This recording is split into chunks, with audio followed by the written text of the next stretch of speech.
hello. Oh, welcome. Welcome back to Planescape. Last time we died a bunch of times, but now we are alive. And we beat the shit out of the bad people. And maybe some good people. And side quest galore. Now we're looking for a place called the Mausoleum. Okay, it's there. I found the Mausoleum! And we need a crushing weapon. Slashing, piercing.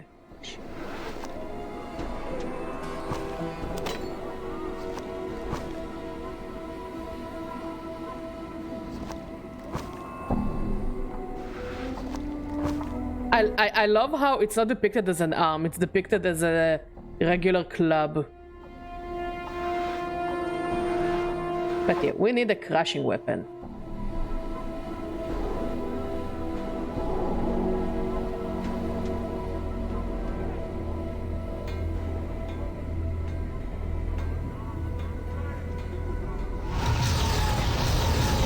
Oh, lovely. Die.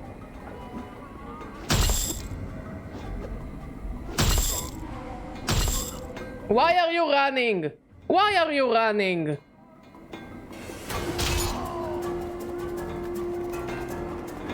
I'm gone. Not interesting.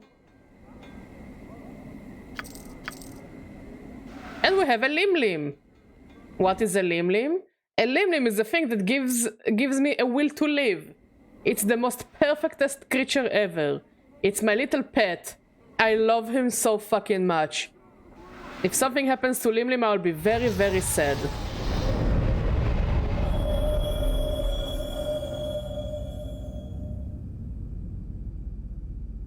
The spectral figure materializes from the gloom of the passageway ahead and quickly moves to block your path. It floats before you, its once human features twisted in a mask of rage. Defilers, leave this place at once. Greetings. Leave now. Its booming voice echoes down the halls. This place is forbidden to the living. Leave while you still can.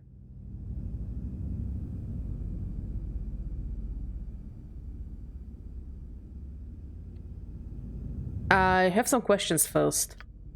Seek your answers elsewhere. This place is a sanctuary for the dead. I shall not permit their slumber to be disturbed by the intrusion of yet another insolent mortal. Another? Has someone else been here?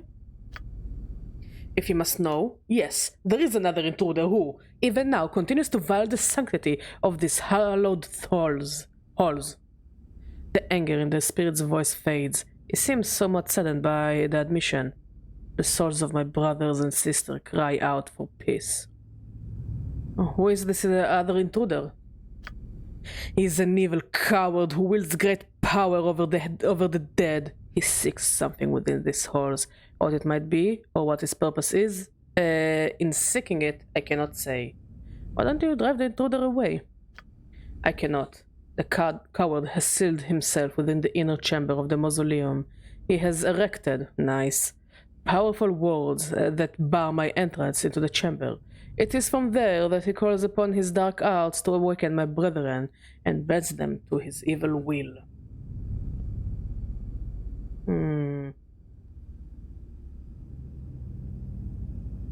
Perhaps I may be of assistance to you. The spirit remained silent for several long moments. You can almost feel the weight of his lifeless gaze upon you.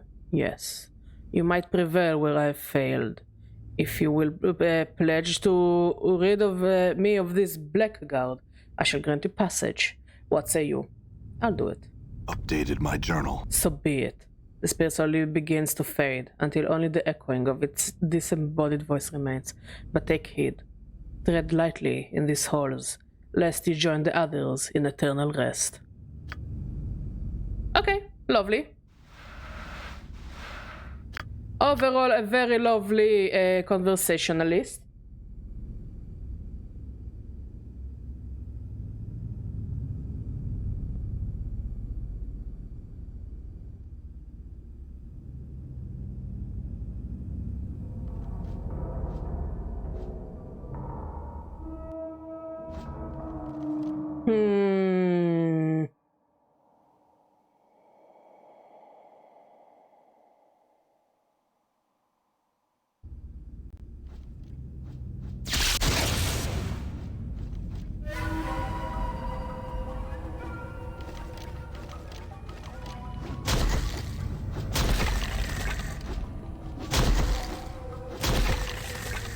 Hello, this is interesting.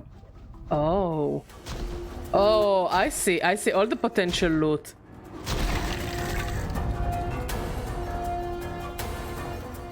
I'm gone. I'll take this. Take this. I have no idea why I need drugs, but I'm not interested in the claw charm.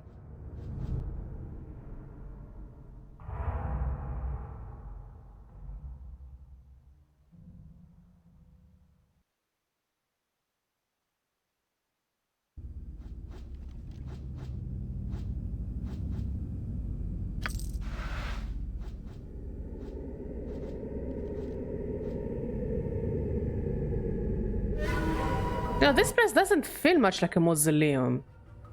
It feels like a space station or something. Damn it. Damn.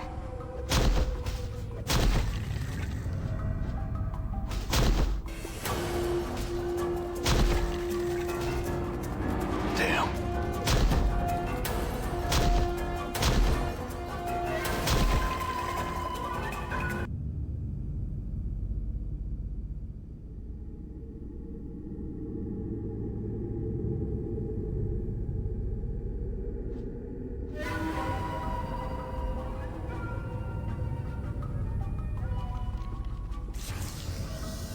Die.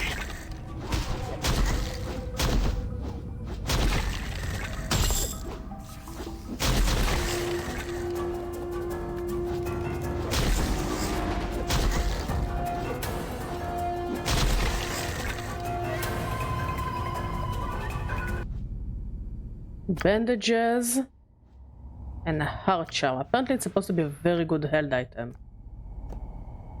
Heal 27 points, reduces fatigue. Ooh. Ooh, I should keep it on myself.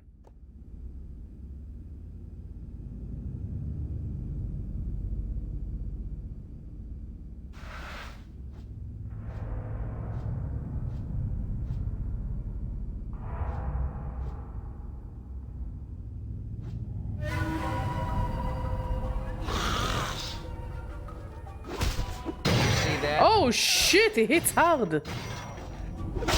Damn. But I guess I hit harder.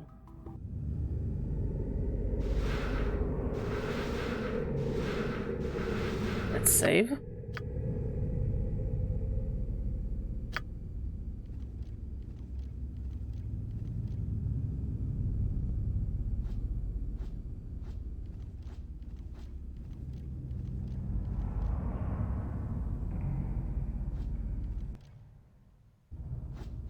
Let's go around. Maybe we'll find some cool shit.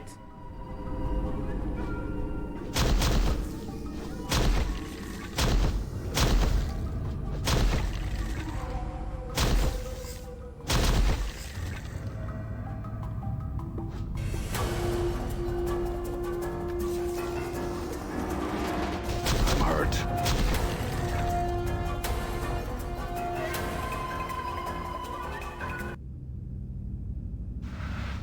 Nah, I think I'll be fine.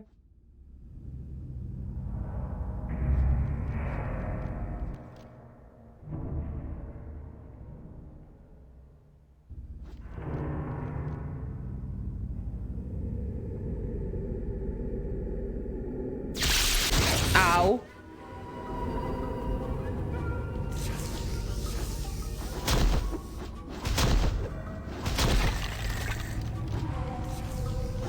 Damn it.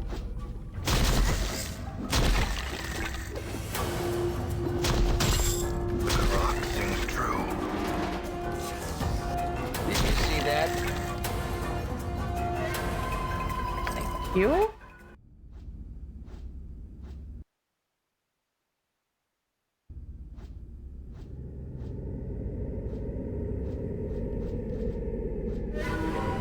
Oh, another giant skeleton.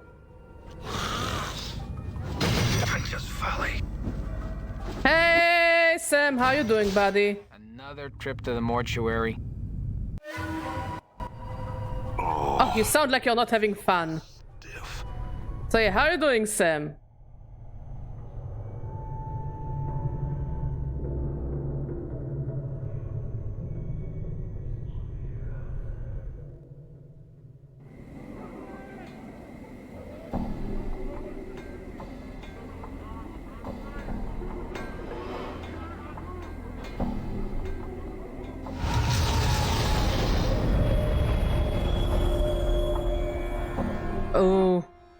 Stay hydrated, my friend.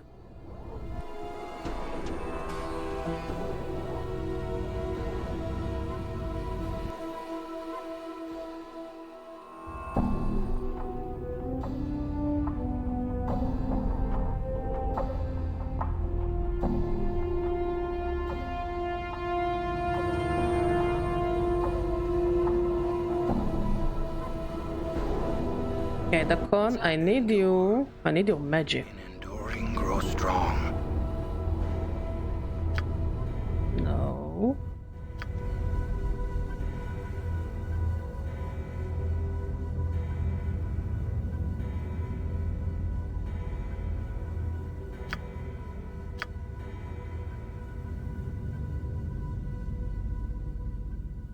In Shaman's name. Done.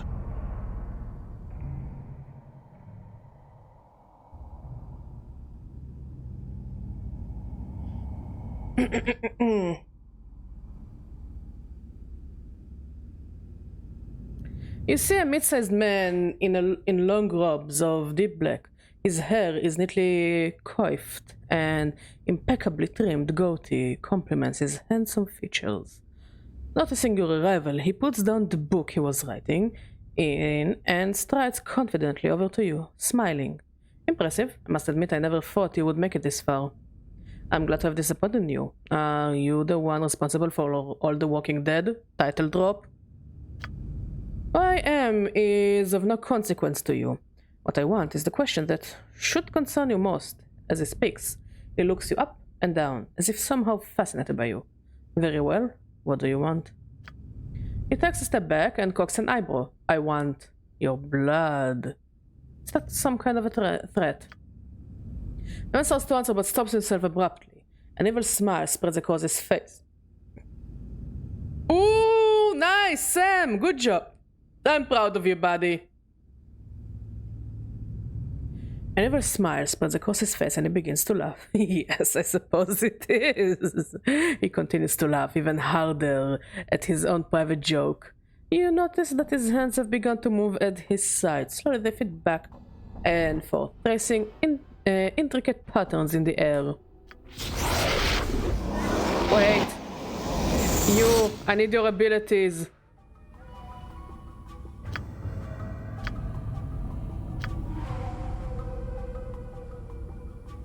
Oh, thank you.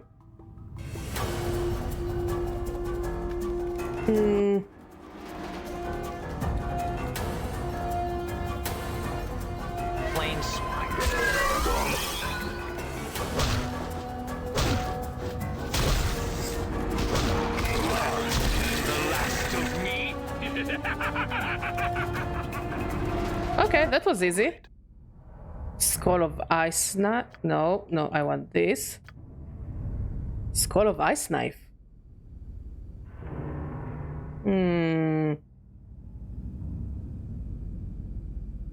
Okay.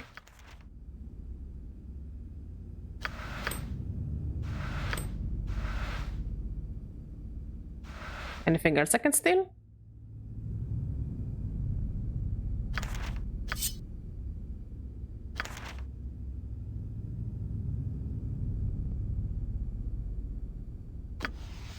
Anything else? Worth of disappearing?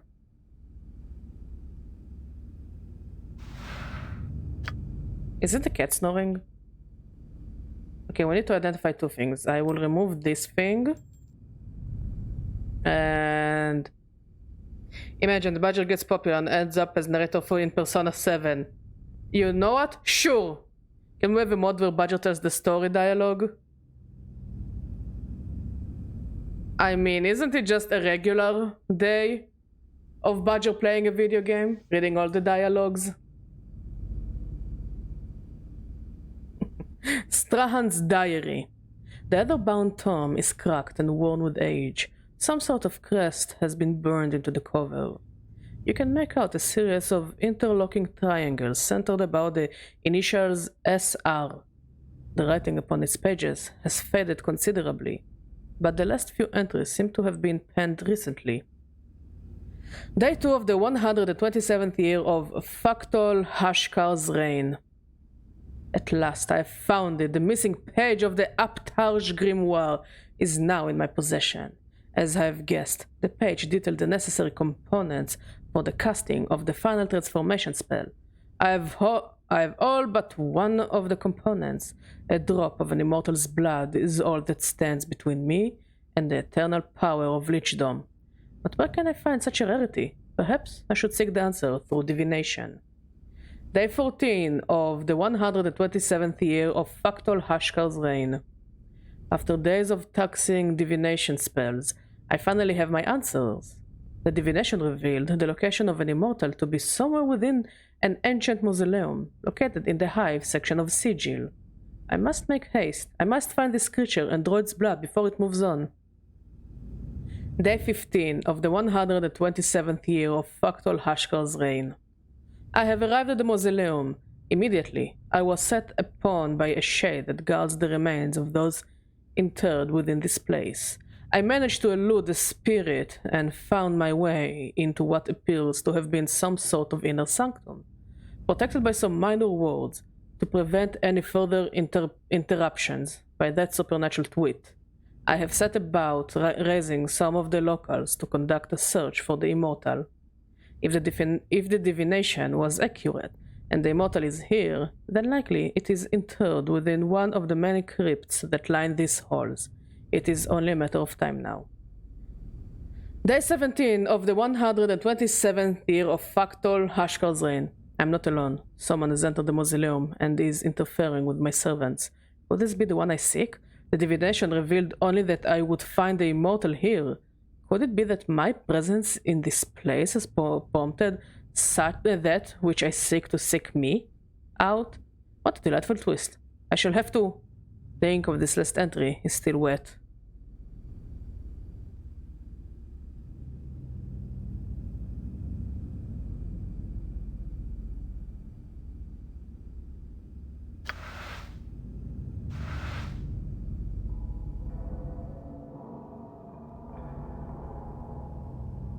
As you step into the corridor, the guardian spirit materializes before you. Its ghostly countenance regards you benevolently. I thank you. You have done me a great service. The spirits of my charges sleep quietly once again. Go in peace, friend. The apparition fades away, leaving you alone in the deserted halls of the mausoleum. Updated my journal. Okay, I think we can fuck off. He didn't give us anything interesting. Also, is there a character here that likes scrolls? Oh, you like scrolls.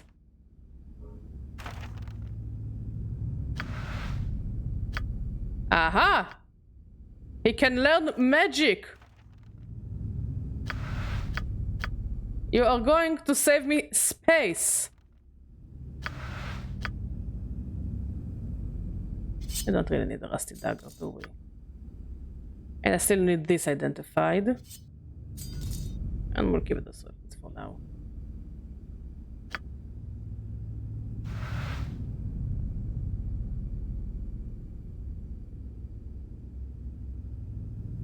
I'm gone.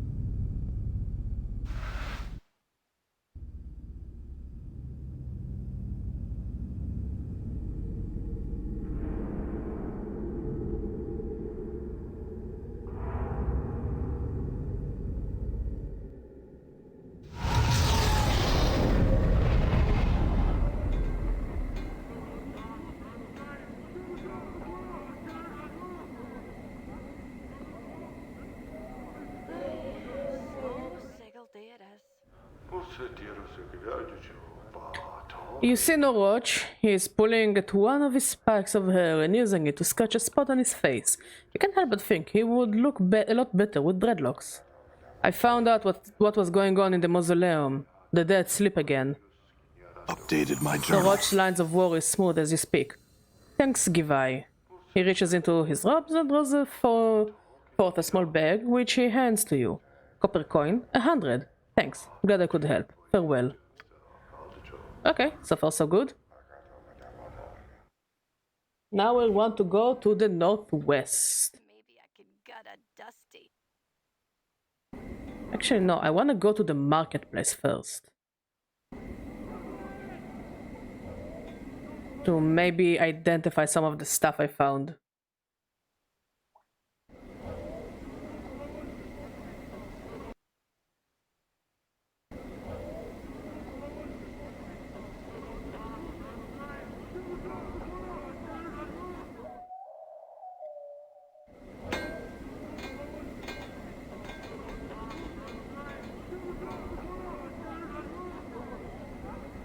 Look at all the limbs!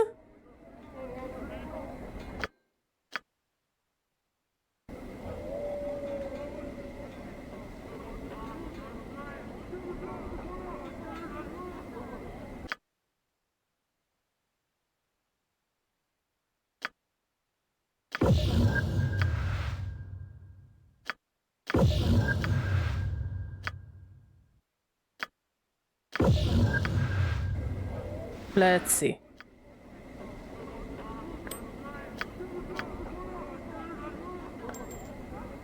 Armor class 6. Usable only by mages. So he counts as a mage? Okay. Bone dagger, 1 to 6 piercing. 4 feet.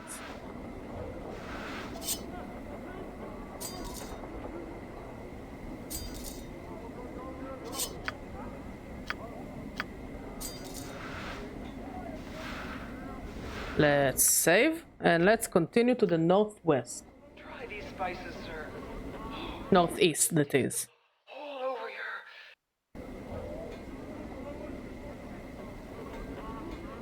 Stay with me for all these alien things.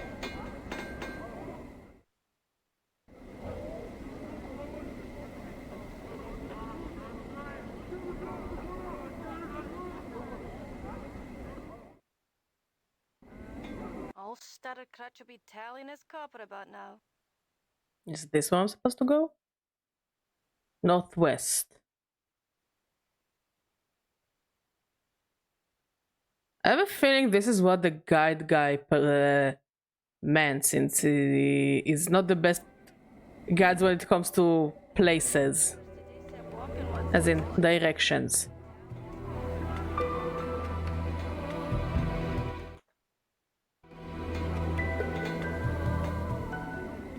We are looking for a guy named Fleece.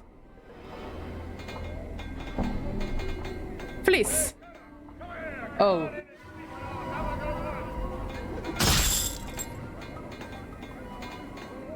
You see a man who is looking around at the buildings with some confusion.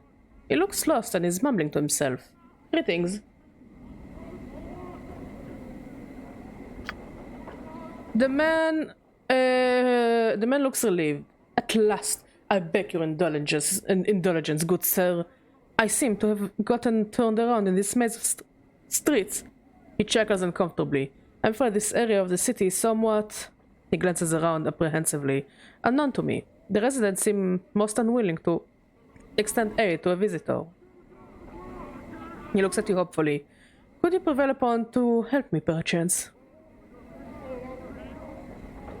Certainly. What are you trying to do? Where are you trying to go? I seek a house of my aunt Marguerite. She is reported to dwell in a house close to the mortuary, but the street layout seems to have changed since my last visit. Do you know the house of which I speak?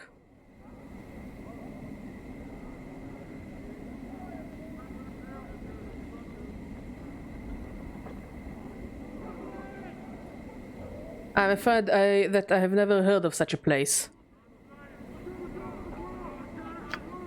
This meant frowns in disappointment. I suppose it would have been too much good fortune to hope that you would know of such a place. He nods slightly in thanks. Well, thank you for your time, good sir. It is most welcome on these streets. Farewell. You're about to turn away when... Oh, is it like the third pickpocket we deal with? When you suddenly have a feeling that something is amiss, suspicious. You glance at the man again, just in time to see him withdraw his hand from your purse. You can't be sure, but you think he might have taken something from you. Bait the man into picking your pocket again and observe his technique. No, honestly, this game even though it's an RPG, it gives me the pandemic vibes. The game. People attack me randomly on the street, people try to pickpocket me. Lots of death around. You engage the man in light conversation and secretly study his movements. This man seems to rely on two things. One, pretending to be a high-class citizen out of his element to lower the target's guard. And two, distracting the mark by having the victim point out directions. When the victim turns to point at a street or landmark, the man skims the mark's purse and tucks item into his conveniently long sleeves. You make a mental note of his techniques, just as he makes another grab for your purse. Grab his hand. Your hand snaps out and wraps around his wrist in crushing grip. The man gives a yelp and desperately tries to yank it free. Quietly. Stop struggling, or I will keep your hand. There must be something in your tone, because he stops struggling instantly. He seems to will beneath your gaze. Return what you stole from me. Now. He nods and begins to empty his pockets. He gives you a handful of coins, far more than he stole from you. The total must come to a few dozen copper commons.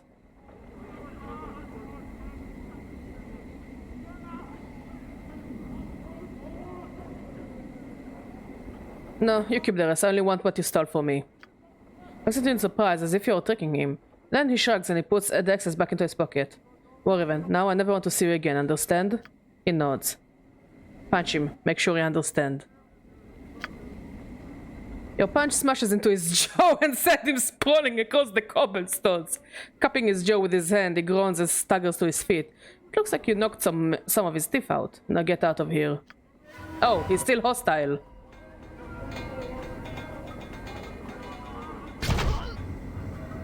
All right. Money! Nobody touch the dead body's money. It's my money.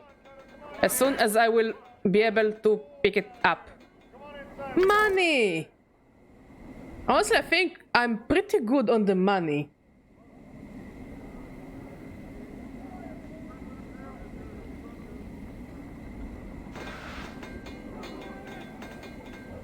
Every inch of this man's skin is covered in a web of black lines. It's as if some artist chose to accentuate every crease in his flesh with a quill pen.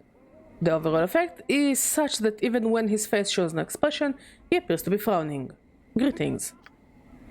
This one has a name. This one is called Porphyron.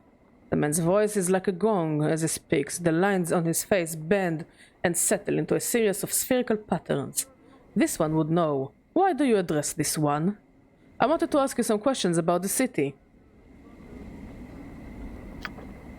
This one would have you know. This one cannot answer your questions. The lines on his face twist into angles, then split into a mess of scribbles.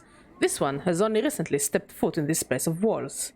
Alright then, but I have to ask you this. Why do you do those lines upon your face move?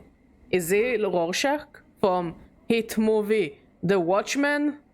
It's a movie about people who have watches, I guess. It's not just people, it's men who have watches. Family friendly, would recommend to all, especially children. The lines show anger. Do you take offense? The lines slowly straighten, forming into gentle curves. No offense was meant. Will you accept the many apologies for this one? No offense taken. Why are you angry?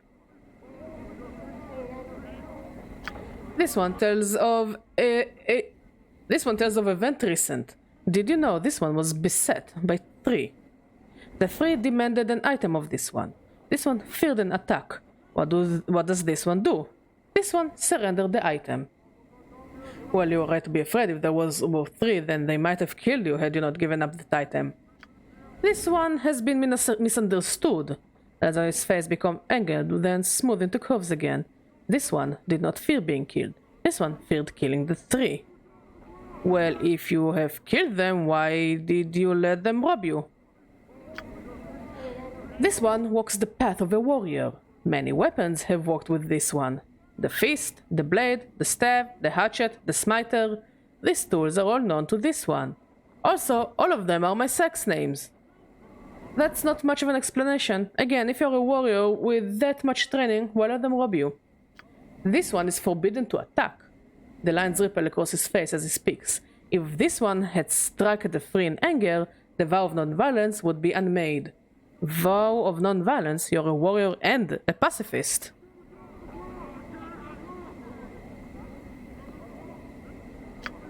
This one is unfamiliar with your speech. What is this pacifist? Never mind. Why did you train so much if you are not permitted to attack another? This one is of the order of Erit Agae. Agae? We await the final days where we will be called to battle. The training and skills of this one. They are to be kept silent until then.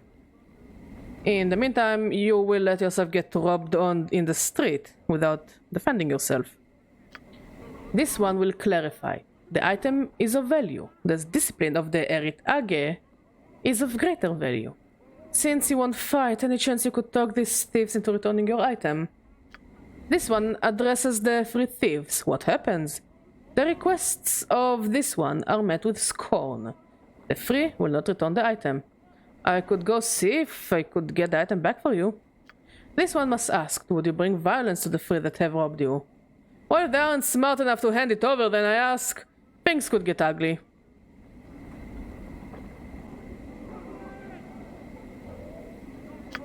The lines on the man's face form into a series of overlapping ellipses. If that one is the message I understand, then that is how the message may be conveyed. Alright then, what is this item you have lost? The item is this, a rope of black and red prayer beads worn around the neck. The worth of these beads is not measured in copper, the worth of these beads is measured in faith. Alright then, I'll see if I can find this necklace. Do you know where these three thugs might be? This one knows where the angry words were traded, and the item lost. By the bar that burns inside? The three were outside the place, dressed in black and red. Three robbers, dressed in red and black, outside the smoldering corpse bar. I'll go find them. Farewell. Updated my journal. Okay, let's go. Can we go from here? Doesn't seem like it.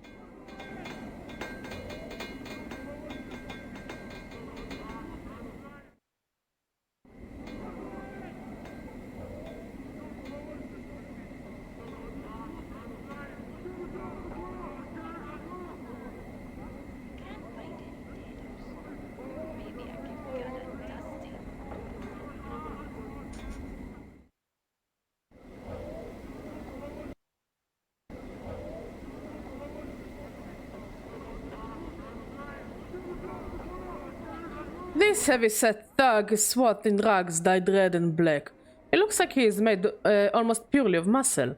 He glowers at you as you approach. Greetings. And how can I help you then, Governor? This man's face breaks into a sneer. Looks to me I need a healer. You one of the ones who robbed the monk in the hive? Took his prayer beads necklace? Some sword with lines scarred all over his face? Claimed he could have put us all in the dead book, yet lets us bob him blind? The man gives a slow, toothless smile. Never even heard of such a sword, I haven't. Perhaps we can come to an agreement. The necklace is of no value to anyone, not of his hoarder. Perhaps I could buy it from you. This man frowns. No, I'm attached to it. I am. Can't let it go. Except for a hefty bit of coin. Say 15 copper? Done. Right then. It's a deal. Here you go. Boom. We did it in the ways of the non-violence. I don't know who this guy is, but he better be proud of me. Because I like the way of the yes violence. I love me my violence. But honestly, for an RPG, we don't fight a lot, and I love it. You see Porphyron. He is still standing grimly on the street, paying no heed to the passerby. The web of lines on his face are staggered into a series of right angles. This one addresses you, Porphyron. As you speak, the angles on Pufferon's face relax into a series of strange curves. This one would ask, do you have the neck rope of beads that was stolen? I think so. Is this it? Updated my journal. This one sees what you hold. Those are the beads once missing. He takes them from you. You notice his hands have the same trace of lines upon them as his face. This one has a question. How did you get the beads from the tree? I purchased them.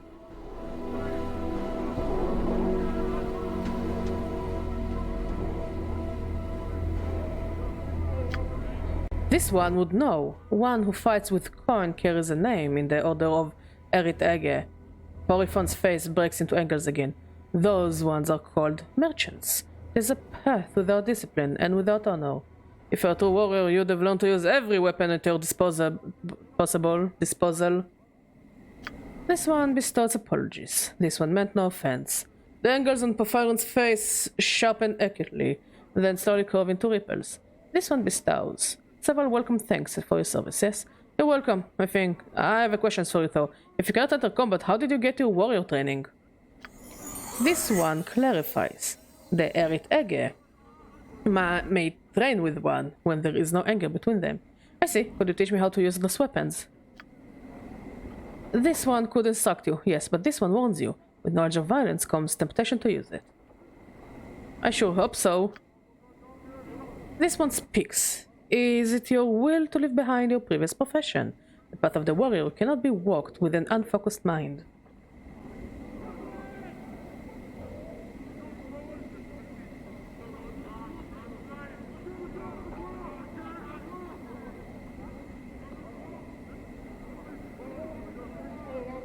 I have no profession other than fighting at this moment. I would walk the path of the warrior.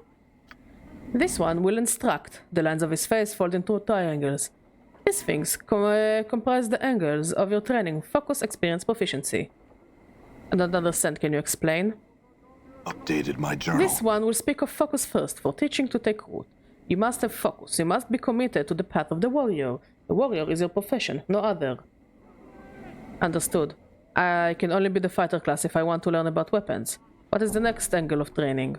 Updated my journal. This one will speak of experience second. True knowledge of combat comes only with experience. There is limit to how much weapon instruction one may absorb. When you reach new level in Art of a Warrior, it may be you are ready for new instruction. Understood, there is a limit to how much I can learn at first, but this limit may increase when I reach a new level. What is the next angle of training? This one will speak of proficiency third. There is only so much one may learn about any weapon. This one would add, there is only so much that this one can teach. Knowledge of the weapon comes at 3 levels. The ignorant, the proficient, and the specialized. There are levels between each of these, in which the student has surpassed previous learning, but has not yet truly reached the plateau of the next skill. What are these levels? This level of the ignorant is this. When one does not know the weapon they use. The attack is clumsy, the damage much less than its potential. That sounds like me when I walk the mortuary slab. Go on, what is the level of the proficient? The level of the proficient is this. When one has learned a weapon, he is said to be proficient in its use. His attacks are no longer clumsy. They come swiftly and surely. And the level of the specialist? Updated my This journal. level of the specialist is this. When one goes beyond proficiency, he becomes specialized in use of the weapon. The weapon is no longer a tool, but extension of will.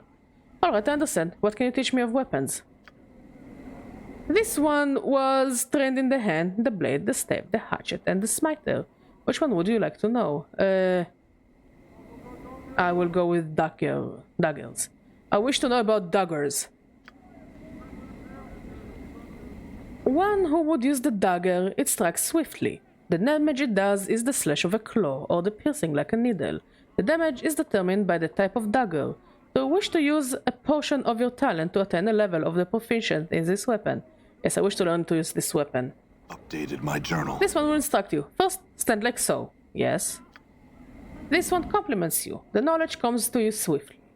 You take instruction well. Thank you. I would learn the other weapon if you would teach me.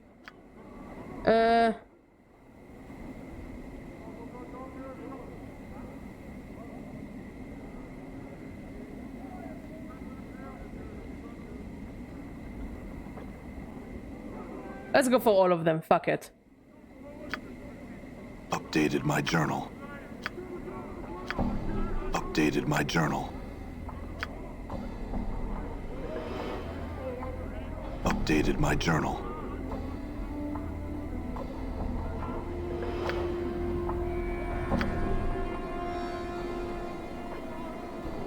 Okay.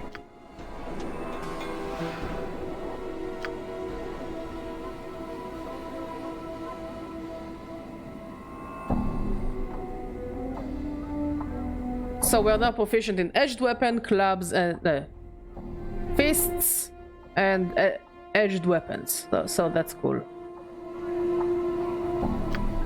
Okay, so this guy's the con is fighter mage. Interesting, interesting. Good to know.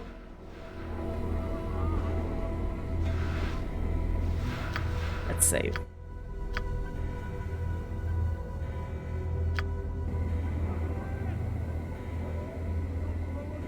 Now we're looking for a flop house. There are more limbs! Wait, can we see if there is anything of Done. interest in this place?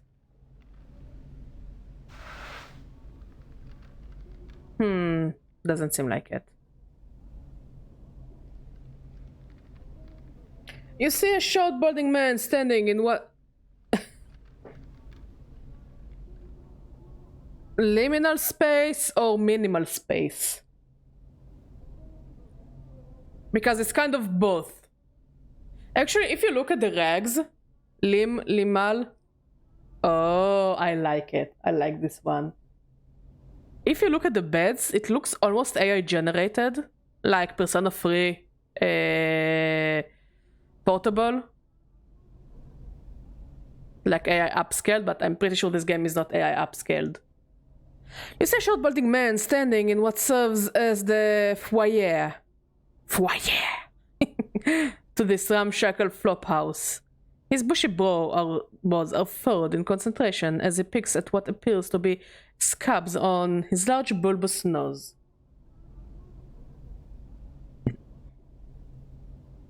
Greetings.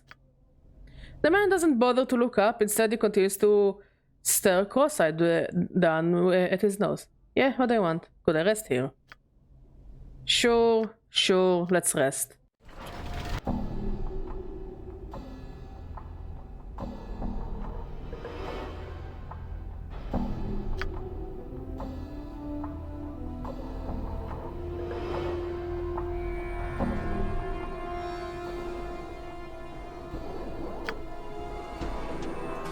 Sure, yeah, I can, Burke, if you got a jank for it. Nobody puts up here for free except old Nestor over there. And that's only cause no one's other coved enough to mess with him. Tell me more about this, Nestor.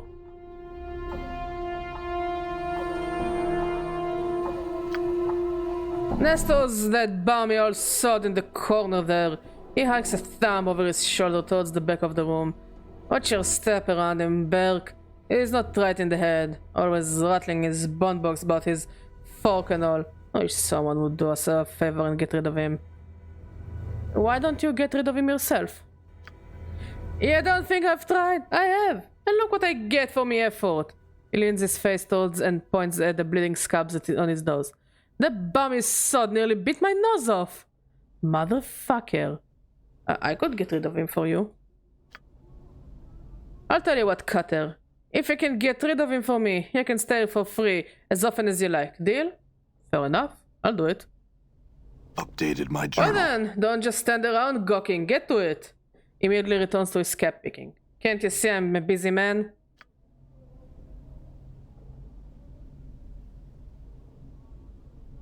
You see an aging man in soiled and tattered clothes frantically pacing in the corner. His shock of filthy white hair sticks out in every direction, and his face, encrusted with dirt and streaks of dried blood, is covered with grey stubble. Every few seconds he stops pacing and flails around about suddenly, muttering and cursing as if assaulted by some unseen foe. He does not seem to notice your approach. Greetings.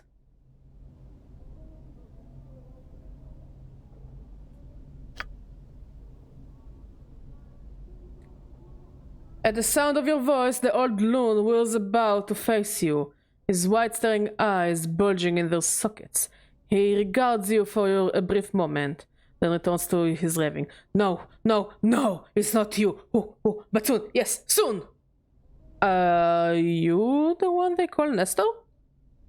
The old man seems oblivious to your presence. You'll come, yes, you'll come, and old Nestor will be waiting. Are you alright? No! Nestor's face turns bit red, and his whole body shakes in protest. My fork! Can't live without my fork! Fork! Fork! Fork! Your fork? Fork! Fork! Fork! Can't go home without my fork! Nestor's frenzy reaches a violent crescendo. He begins hopping up and down maniacally, then suddenly stops, lowers his head, and runs headlong into a large wooden cupboard that stands against the back wall of the flop house. The force of the impact knocks the old man flat on his back.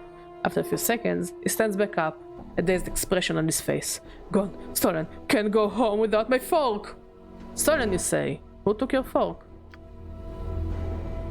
Nestor stares at you for a long moment, then begins rummaging through the pockets of his filthy tunic. After a few seconds, he produces what appears to be a dismembered ear. Judging by the stench and color of the ear, you would wager that the old loon has been toting it around in his pocket for some time. You have my fork, don't you? Don't you? He holds the ear close as if speaking to it. Bring back my fork!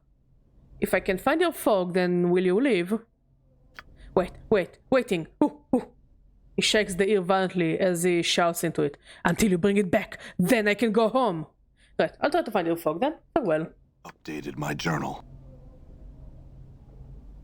Okay. Let's look for the fork thief.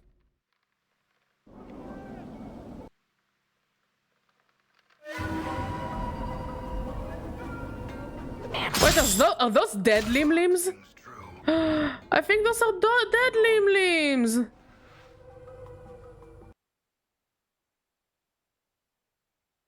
No!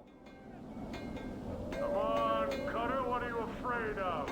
My girls will make you feel like a man.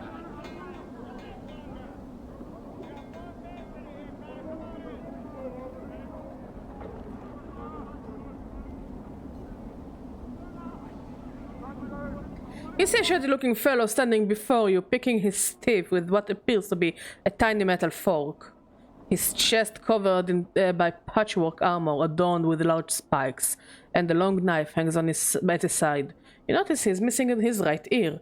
I'm impressed that the background music is actual people talking. Honestly, yes. You know, I think I kind of prefer it more than music. It just puts more, you know, the vibe that you are in a city, that people actually walk and, you know, yell at each other. Again, I remember last stream, yesterday, I genuinely heard someone going, hee hee, expecting to see Michael Jackson jumping out of nowhere. Greetings. Updated my journal. He regards you coolly from the shadows as if sizing you up. I said, greetings! What's the matter? Your other ear not working? That sounds like something I would say.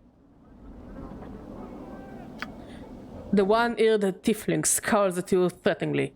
Back off, Burke, or I'll have your guts for garters.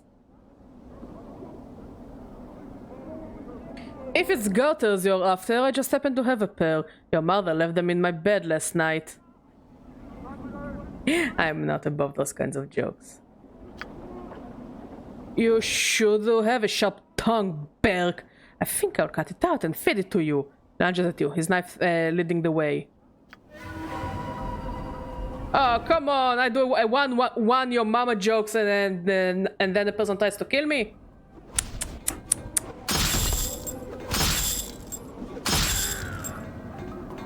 Come on, Cutter, come on in here. You want to sleep outside? It's cold. All right. Fork. High quality stiletto. 1 for piercing. 1 6 piercing.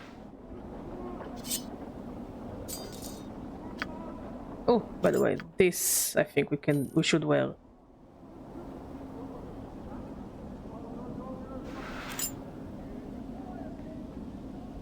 And I think we can get rid of those items. Since they're all kinda psych, I guess. No, I think I'll give the scalpel. It helped me last time.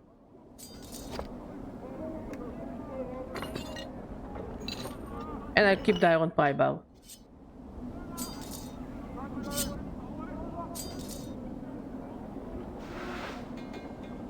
Get a room and a girl, Cutter.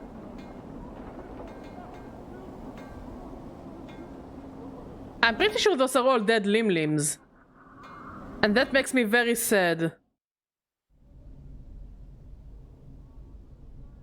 The old man stops his frantic pacing and glances at you nervously. Fork, fork, fork. Can't go home without my fork. Look, I'll ask... Is this the fork you speak of? Nestor hastily snatches up the fork. My fork! My fork! Fork! Fork! Fork! Ooh! Ooh! He hops up and down excitedly, waving the fork back and forth in elaborate patterns above his head as if he were performing some sort of ritual. Now I can go home. Farewell. Ooh, ooh. I think he just came from a different planet, like plane, and needs the fork as a key, I guess. Farewell, Nestor. Nestor turns to leave. Then, as if struck with some afterthought, he turns back around and hands you a scrap of something soft and rubbery. The severed ear. Upon closer examination, you notice that there is an earring still dangling from it. Pocket the earring and discard the rotting piece of flesh. Updated my journal.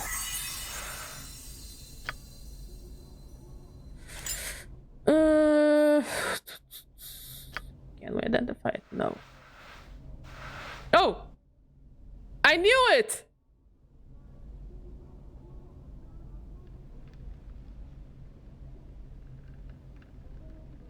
So, Nestor gone home, eh? Maybe the old sword wasn't so bummy after all. He gives you a hearty slap on the back. Now, maybe we can all get some rest around here. Feel free to set up keep here anytime, Cutter. Updated my journal. Good to know. Good to know. Let's save.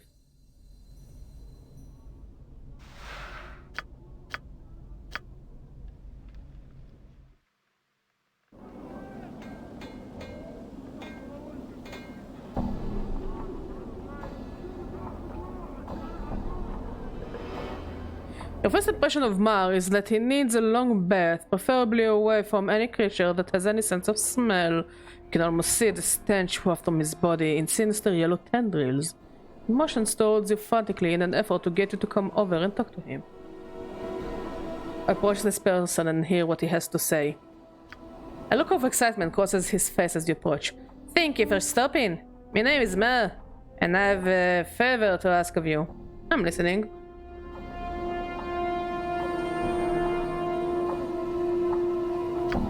It's a matter of life or death. I must be delivering this here box, or it would be me head for sure. This be bad luck that I twisted my leg. Something feels. So, will you help me out by delivering this here box for me? I'll deliver this box for you. Pastor takes out a small box from within the recesses of his ragged clothing. For the briefest moments, you see a look of regret cross his face. Then, it is gone as he looks at you and hands you the box. A slight shimmer surrounds the box as both you and Mar touch it. A sound of relief is heard as Mar releases the box into your care. What now?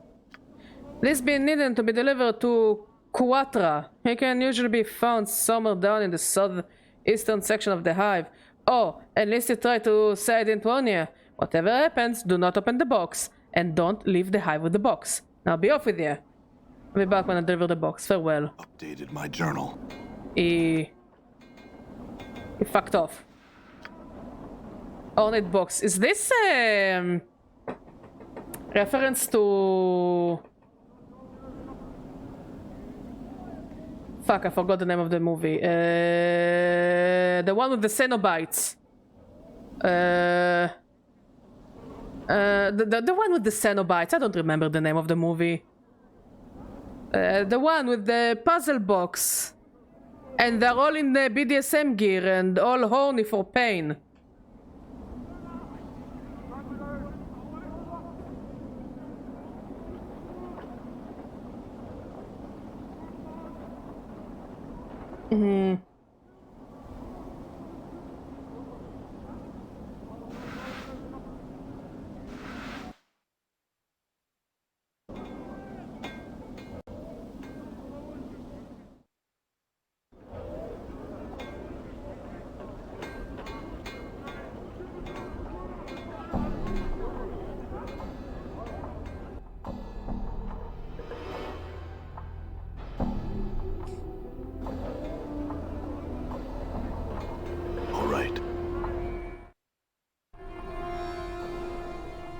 In a loud, booming voice, Baskin asks, "What in the name of the abyss are you doing in my house? Leave now before I make you even more ugly than you already are."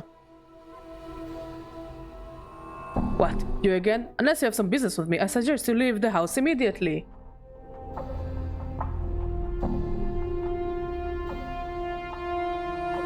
So I'm gonna just be on my way.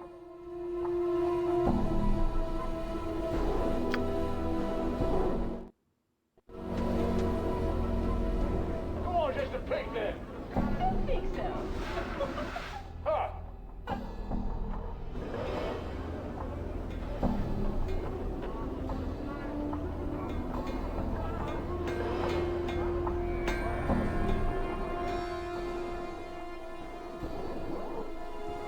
Huh.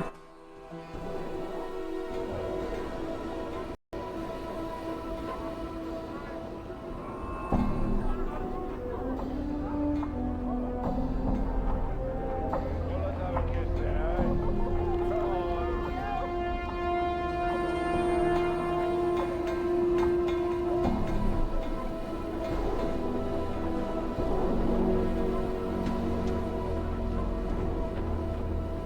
I can't afford to get cut off. So we need to find the guy, but I don't know where he is.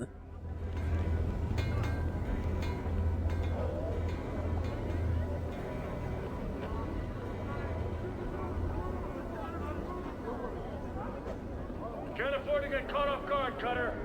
We sell only top of the line. Here we are, Basher. I think we can fit you out.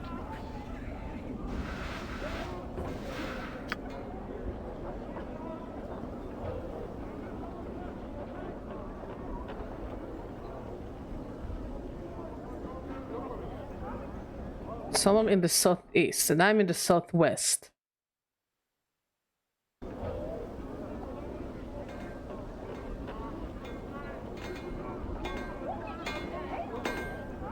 Say, show it to me. I'm not paying for something I can't see.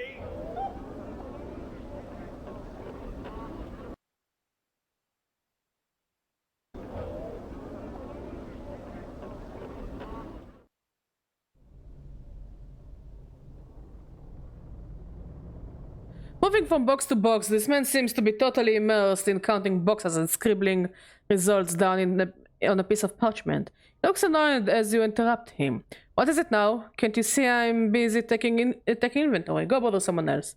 I was out to deliver this box to you.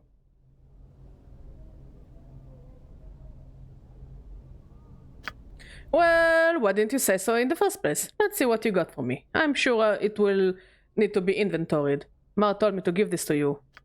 There's the box out for him to take. Quatra's expression turns from one of interest to that of intense horror. No, please, get it away from me. I don't understand. Why are you afraid of this box? I said, get back, death. Evil has to dupe Mar. Couldn't take it anymore. Please, take it to Barskian. He lives southwest Hive. Me, no! Apparently the sight of the box is just too much for him as he runs screaming from the building. Wait, what am I supposed to do with... Updated my journal. Can I loot your house? I will take it as a hard no. Okay, now we go to Barskian. Braskian. Badger can't read, apparently.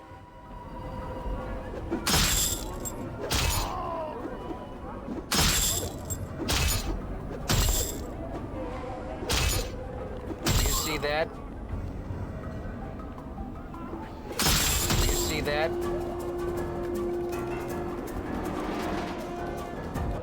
All right.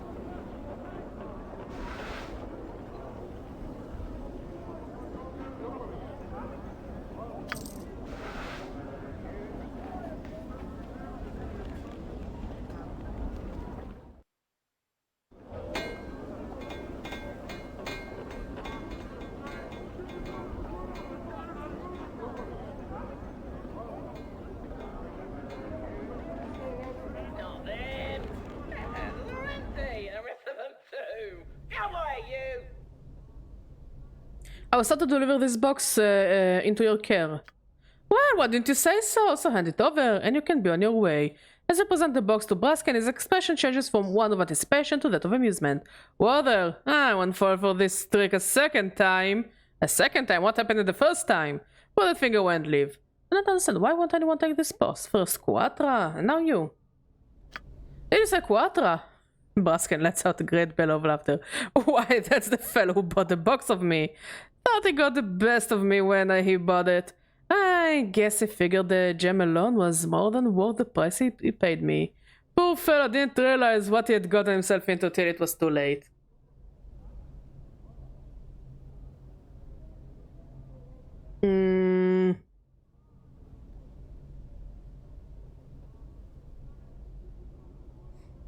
Just what's so horrible about this box? You mean you really don't know anything about the box you're holding? Well, I guess it won't hurt to tell you what I know. First off, so you don't get any ideas in your head, the curse on that box only affects the current owner of the box. And to be the owner of the box, you have to willingly take possession of it. There goes the idea of just leaving the box for someone else to find. So what's in the box? What's in the box? Now, that is a good question. The box has been around the hive since anyone can remember. There are many rumors flying about. As you can imagine, over time, the truth has been warped a little bit further with each retelling of the story. Go on. I've heard many a story about the box, and they all seem to have a recurring theme. The name given to that foul thing is Moridor's box, and the owner of the box will die should he or anyone else open it. As for the contents, who knows? Some say it's an ancient dragon, while others say it's the evil soul of Moridor himself. I cannot tell for sure, but just by looking at it, any soul can tell it's something evil, and one would have to be a fool to open it. What am I supposed to do with it then? I would suggest you go and see Shilandra. She lives in the northeastern region of the hive. It was from her that I won the box. Who knows, maybe she will have more knowledge of what to do with it. Or you can find some other clueless berg to take it off your hands. It's up to you. I wish you luck. Farewell. Updated my journal. Yeah, let's go northeast. Northwest. Okay, we'll have to just go back.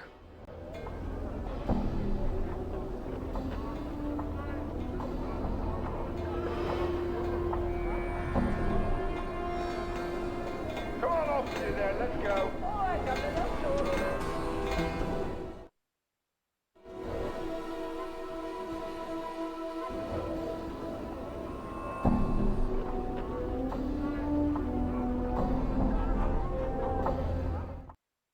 We're looking for Schindlers. Here. Open tomb. There we go. It's there. I know debtors today said walking was like tallying his copper about now.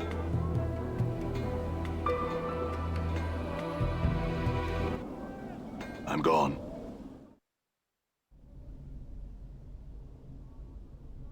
Blessed! Almost dead at that time. Don't you know it's dangerous to interrupt spellcaster while they're evoking a spell? Luckily for you, I was only practicing. Well, what is it you want? I wish to learn more about this box. You hold out Moridor's box for Shilandra to examine. Ah, yes, I remember this box well. I got it some time ago. What do you wish to know about it?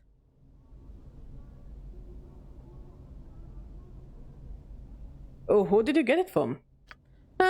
Let me think. I don't recall whom I got it from. I just remember I was down in the marketplace looking for some spell components when some person offered me this box. After testing the box, I found it to be cursed, but was intrigued by the spells woven into the box, and so I purchased it anyway. If you were so intrigued by the box, what made you decide to give it away?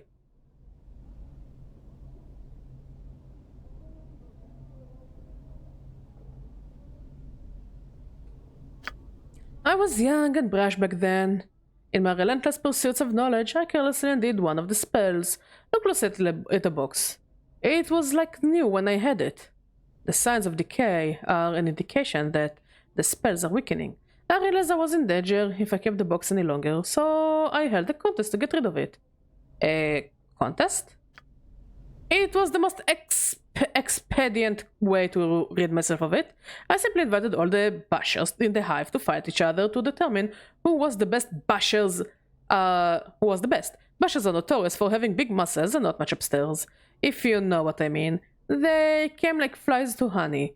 I offered some money and the box as a prize. I believe some basher named Brasken won the contest. I have more questions I wish to ask. What else do you wish to know? You seem to know something about magic. Can't you tell me about the spells, what spells have been put on this box? For many years I studied the box and tried to learn its secrets. Spell upon spell upon spell has been woven into it. To my amazement, my studies reveal that all the spells are of the type used to confine fiends. Fiends! You mean there are fiends trapped within this box? I swear, it is a reference to that one movie that I forgot the name of. Hellraiser! Hellraiser! It's definitely a reference to Hellraiser. Fiends? You mean there are fiends trapped within this box? No, not fiends, a fiend. And judging by the sophistication of and the power of these spells. Heck elevator, yes. Dang escalator. And judging by the sophistication and power of the spells, it would have to be one of significance, standing the power in its realm. I have more questions I wish to ask. What else do you wish to know? Can you safely remove the spells on this box? Yeah, I noticed. We have to be careful tomorrow when we take Cat to vet. You know, so she won't get sick. Seeking to remove yourself from the box, eh? That spell is the worst of them all. Basically, that particular spell draws energy from the current owner of the box and uses it to power one of the spells of confinement. That isn't the worst of it. The fiend inside can smell the energy and would more than likely hunt down that person should it escape. It's really a no-win situation to own that box. Either it drains you dry of your energy, or the fiend within kills you. I see, if you don't mind, I would like to ask you some more questions. What else do you wish to know? Do you know the history behind this box? The only thing I've been able to learn is its name. It is called Moridor's box. As to who this Moridor is or the origins of the box, I do not know. I have more questions I wish to ask. What else do you wish to know? Is there a way to safely dispose of Moridor's box without hurting anyone? I am not strong enough to fight or banish such a creature. It's been ages since I've been there.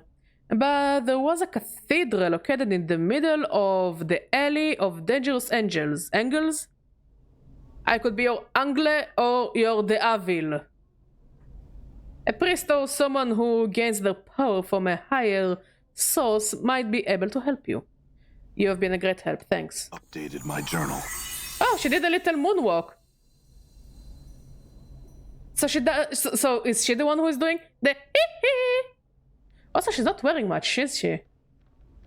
I mean, honestly, I'm the one who just went into her house. You know, it's on me. I'm not gonna judge. I am better than this. Okay, let's go to the... Let's kill the hive thugs. You see that? Damn.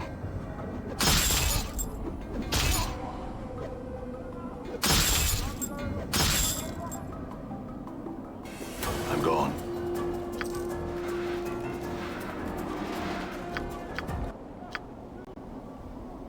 It should be here, right? No. There, down there.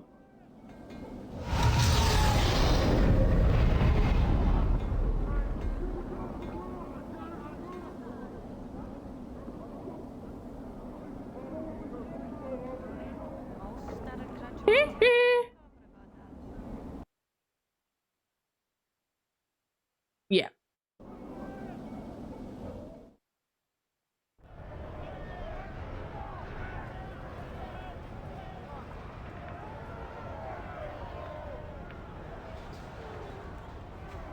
Greetings, stranger. Looks like you're in Dark Alley Shift territory now. Looks like you've got a pulse that could use some lightning. You better pray it's not enough. I need to talk to your leader. Rotten William, I'll let you in to talk with him as soon as you let me take a look inside your purse. No way, you'll bleed first.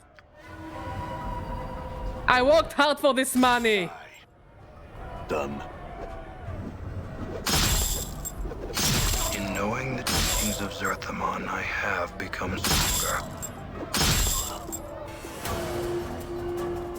And now I'm gonna take their money. Huh? I hear your words. Tardonioni. Honey, honey, don't stop. Wasn't it a shampoo commercial with this song?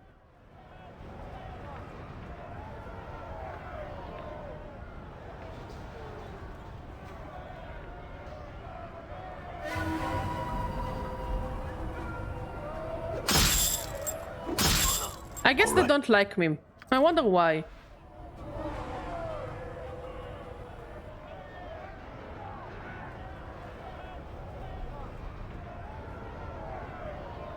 Let's look for their leader.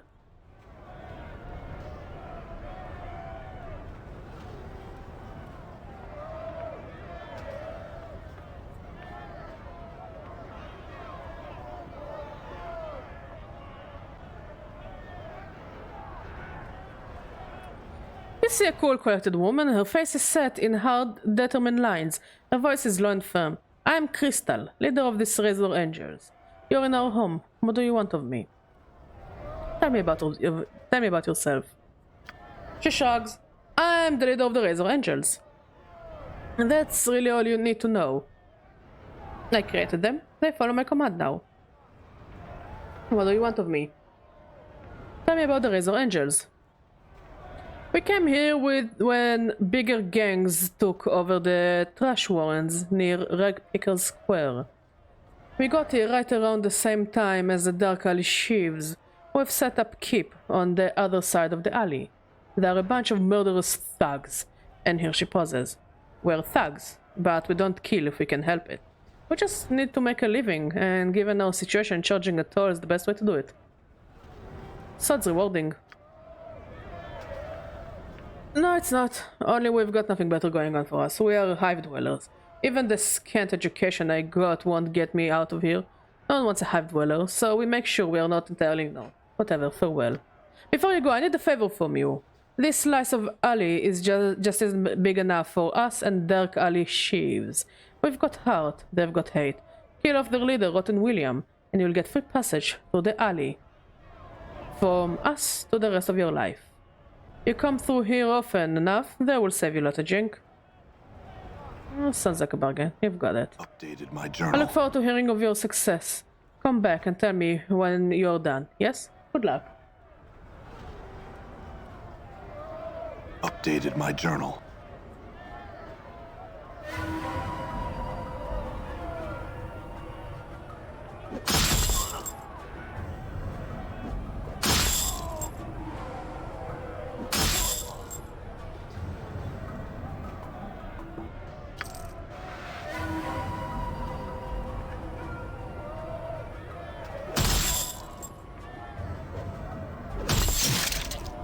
See that?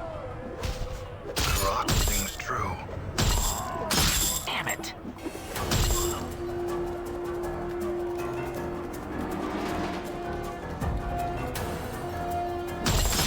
Okay, that was weird.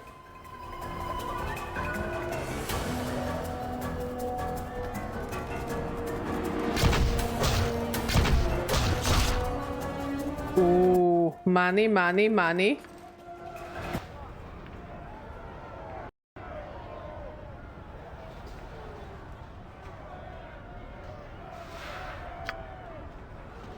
Failed.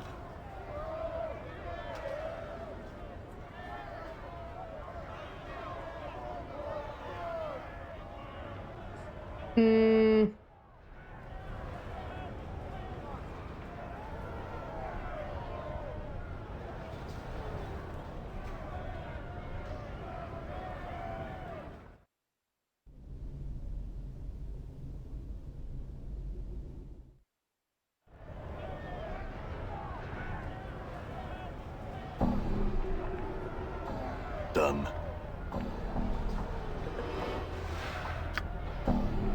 Failed.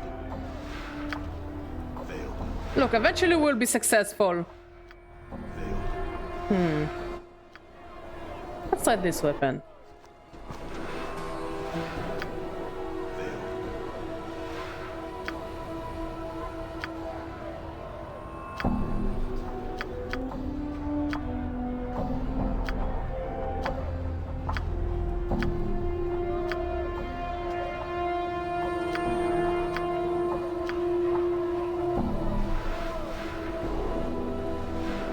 Open it. Hey, Badger for Moz, how you doing?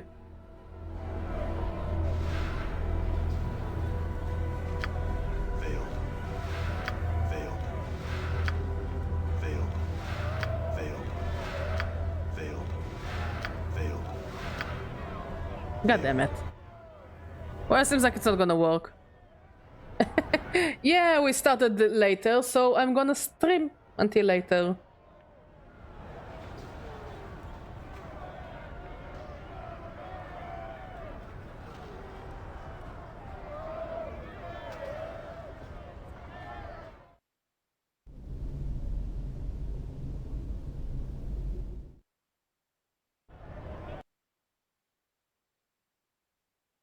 Oh, okay, this is the cathedral.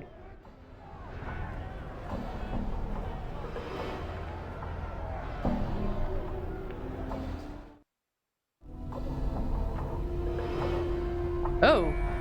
Wait, isn't it too early for you? Dumb. Like, don't you prefer going to sleep? Like,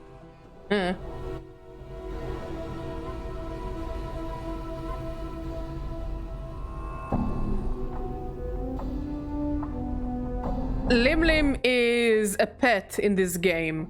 It's a little mix of a frog and a bug, and it's cute and I love it.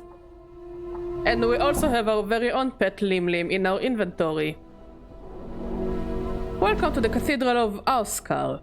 Have you come to worship Auskar with me? You can be his second disciple. I come seeking counsel concerning a box and a fiend. Oh, I get it. Maybe go back to sleep then? I don't know. You explain to him your predicament. Aola seems to consider things for a moment and then speaks to you. I, a humble disciple to the great Auskar, can indeed help you. First you must relinquish the box to me. Give him the box. Aola places Moridor's box within a wire pyramid-shaped structure. It is Hellraiser. Then mutters a prayer to Auskar. The familiar shimmering of a portal soon fills the sides of the pyramid. Aola then casually reaches through the portal and flips open Moridor's box. You scream in an attempt to stop him, but you're too late. Almost instantly the box begins to disintegrate as a sickly smoke begins to fill the interior of the pyramid. A feeling of immense dread fills the room, and it's all you can do to keep yourself from bolting from the tent. You notice that the tendrils of smoke touch the sides of the pyramid. They are drawn into the swirling vortex of the portals. As the last tendril of smoke disappears, the feeling of dread passes. Aola smiles a bit nervously at you. Witness the power of Auskar, the keeper of gateways. I'm sure of such as yourself that it required so many spells to contain, it will have no problem making its way back here. And when it does, it's going to be looking for you. I've taken that into consideration. You see, each side of the pyramid contains a portal to a different plane. In effect, I scattered its essence far and wide across the multiverse. Did you know there are races out there that consider demon a sort of delicacy? He begins to chuckle softly as he reaches into the pyramid and sifts through the ashes of the box, removing the gem that was attached to it. Payment for my services? I will use this to help rebuild my beautiful cathedral. Keep the gem, you have more than earned it. Farewell. Updated my journal.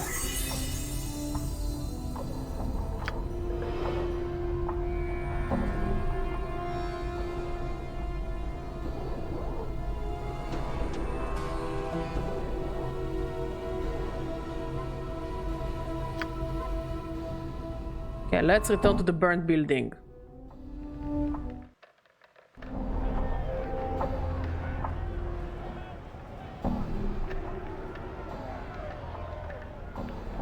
By the way, do I have anything of interest here? Oh, there is someone here, yeah. Don't want to disturb anyone yet. Yet.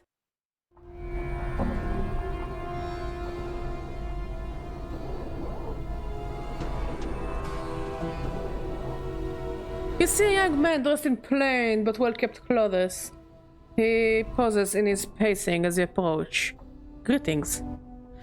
Rauk in trouble, big. Help you do. What's wrong? Rauk forget rings in tent. Friends need to magic with. No rings, be mad at Rauk.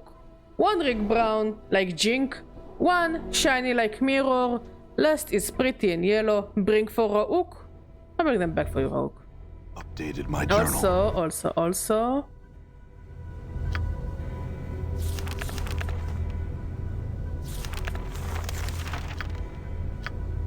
Who the fuck are you?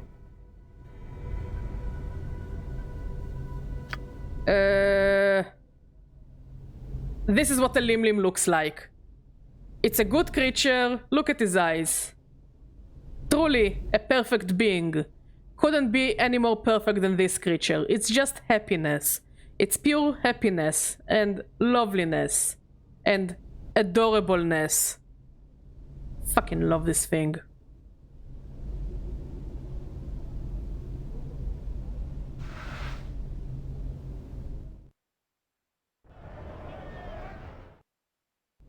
Done. Okay, one ring.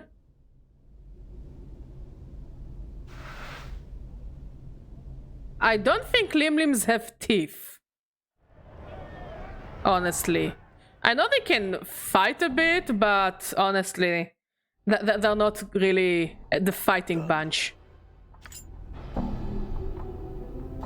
Okay, we got the second ring.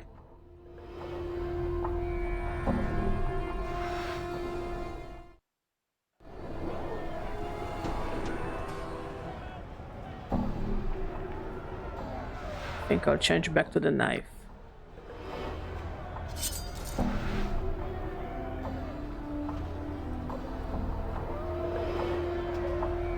Have you made any gain in seeking to write Rotten William into the dead book?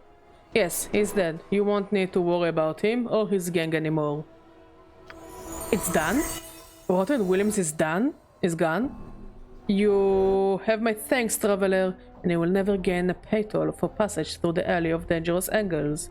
I have but one more request for you.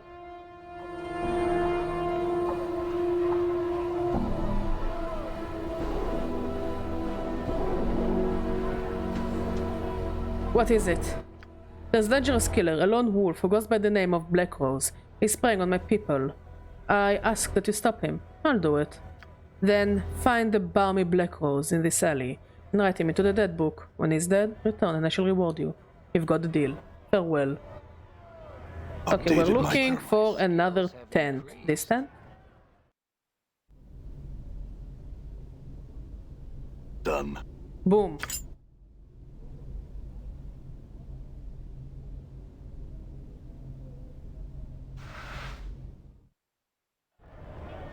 Let's return to Rauk. I'm gone. Sham of Infinite Recall.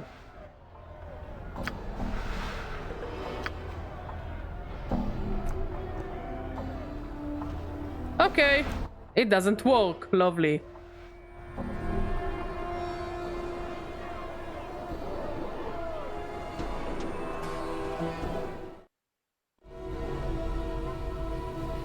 Did you bring? Yes. I got all the rings here. Your new friend of Rauk now. Rauk take rings now. Rauk thank new friends. Farewell, Rauk. Updated my journal.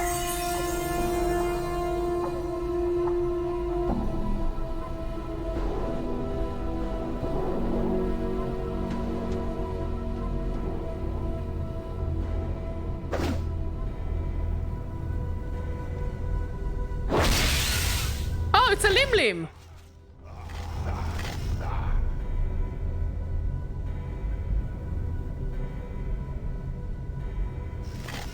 Okay. Hello. All right. I'll take this. This. This.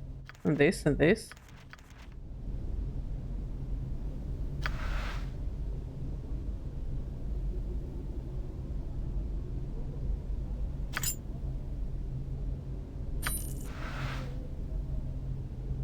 You see what appears to be an ordinary limb? It's hard to believe that this cute little creature slaughtered 5 wizards' apprentices with such ease. I will leave the limb alone.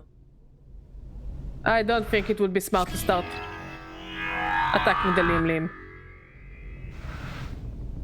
Okay, something is attacking me here. I think I should fuck off. And let's look at what we have.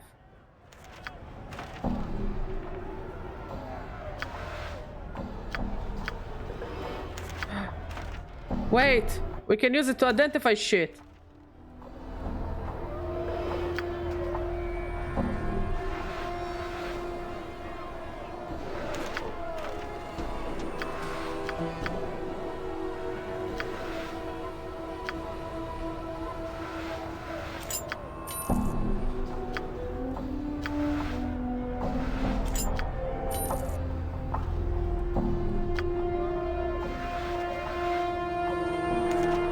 Oh yeah, what nickname?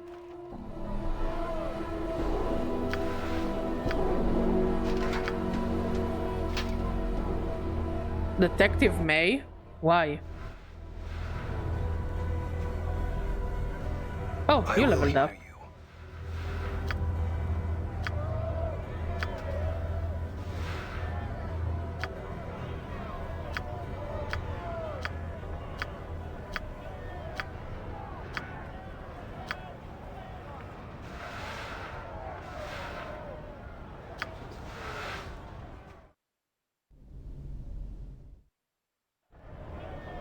What's new? Balance in I all don't trust the things. Gith. I say we leave him behind.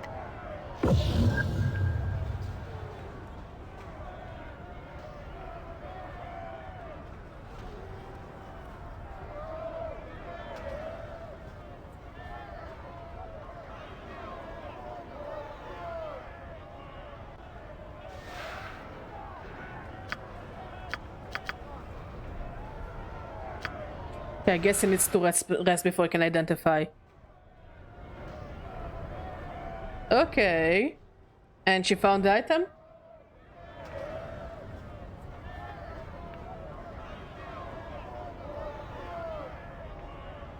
Okay, next we're looking for that Black Rose guy.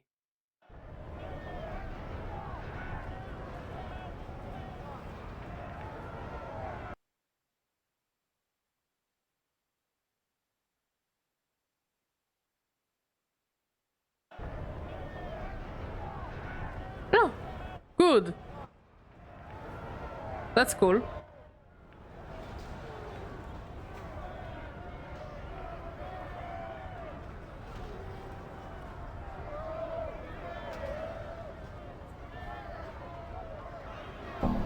Where is the killer guy?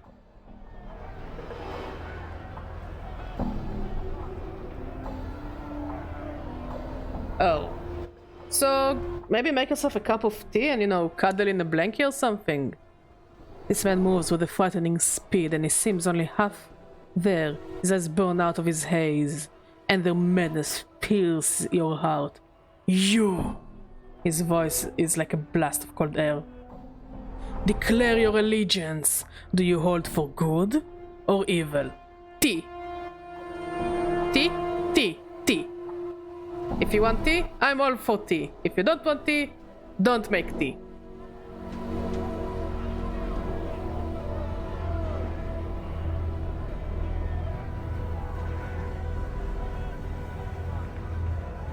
Neither. Extremes are dangerous. His eyes blaze and then soften. His voice sounds like an exclamation. A neutral, an ally. You know balance. Give me your aid. I eliminate extremes. What can I do?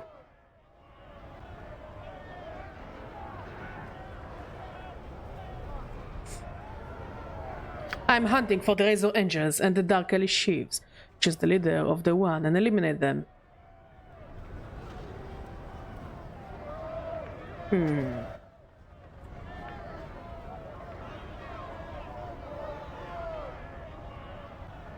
Walton Williams, the leader of the Dark Alley Sheaves, is already dead. I'll kill Crystal. Wait. Go now. Okay. So, let's go and kill Crystal.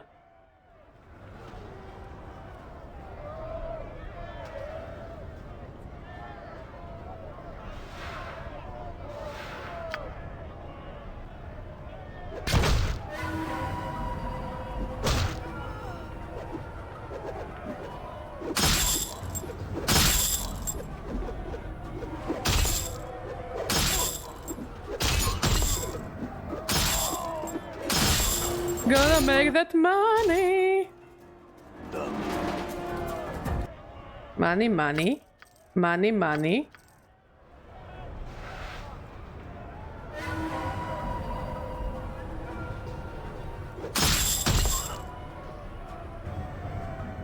Guys, do you wanna attack or are you just gonna stand there?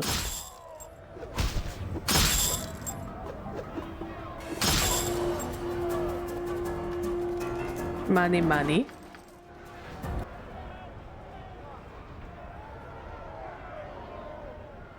Have you slain Crystal? Yes.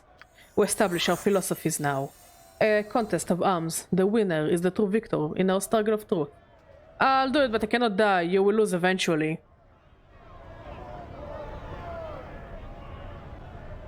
His eyes widen. You are eternal. Your truth is eternal. I salute you. You honor me. Farewell.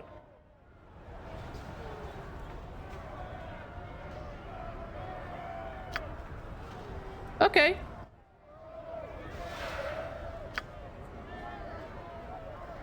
Okay, now our character is neutral good. So that's cool. That's cool. That's cool. That's cool.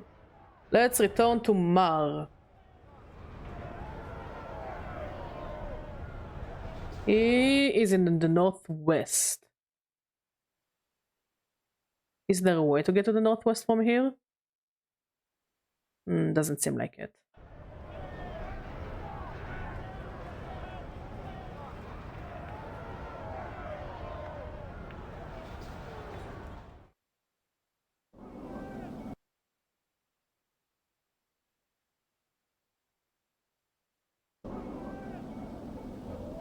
Hey, Amod. Yeah, we will fix it tomorrow. Maybe I can get a dusty.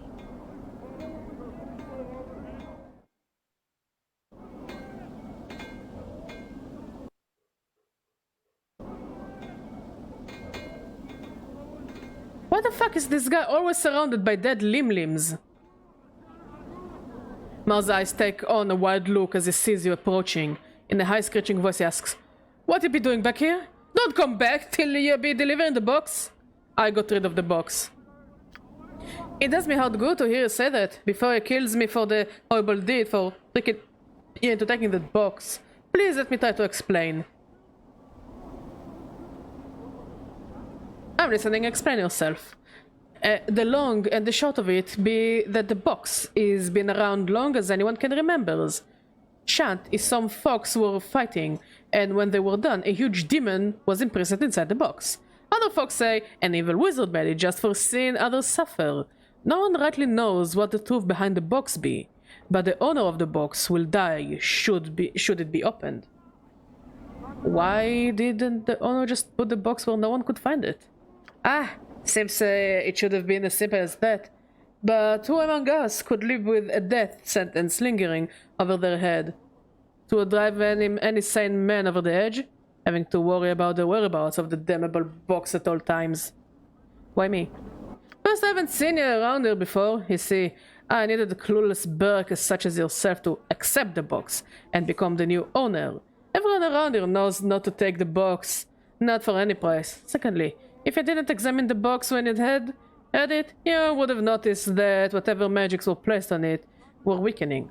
With me being the current owner and all, you can see I needed to pass it on right quickly. Besides, if anyone looked ready to pass on to the next realm, it was you. You want to talk about passing on the next realm? Keep talking or you'll find out about it. Obviously! I picked a cutter of no small means. Surely this has been but a minor inconvenience to one such as ye. I offer this weapon and some jink to litter your purse as a reward for your troubles. 'Tis all I own, and coincidentally, 'twas what... Thank you.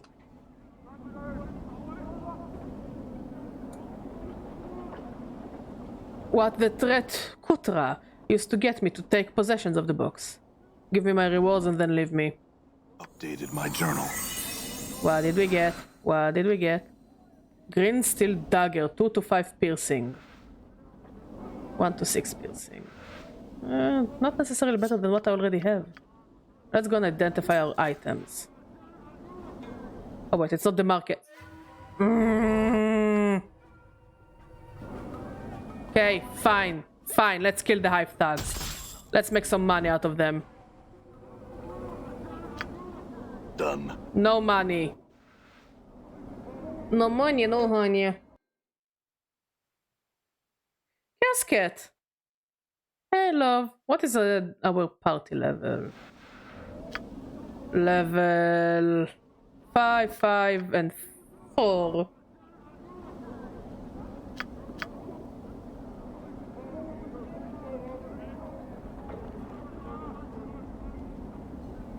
Okay, let's go to... No. Before we go to Rockpicker Square, let's go and identify our items and rest.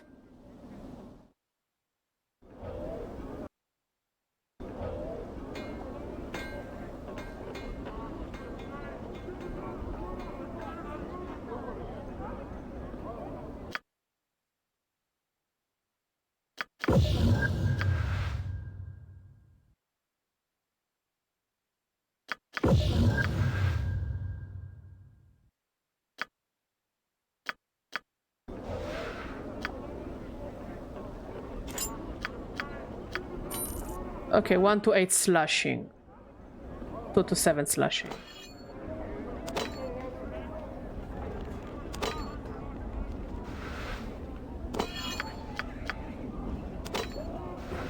Okay, now we want to go to Rug Pickers Square. No, let's rest first. I think it will be smarter if we rest.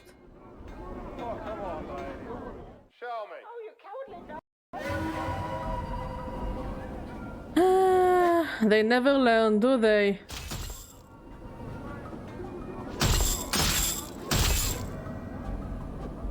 You see that? I'm gone.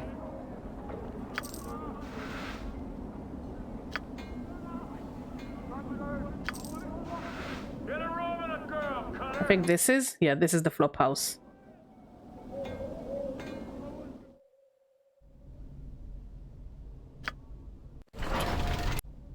Okay, and let's see if now our wizard can identify. No, he can't.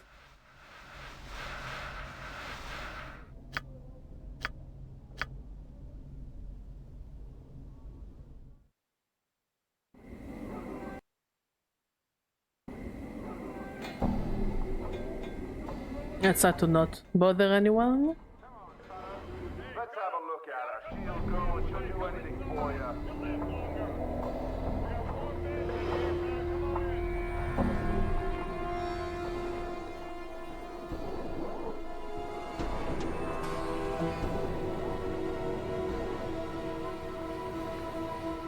This man is whistling a cheerful time and playing with a well-kept fighting knife.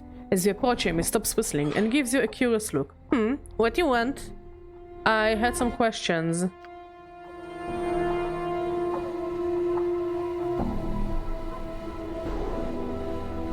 My name is Redbone Cutter. I'm a thief for hire in the employ of Shergrave. Hey Lama, how you doing? How was your stream? The boss of the collectors you see around this square.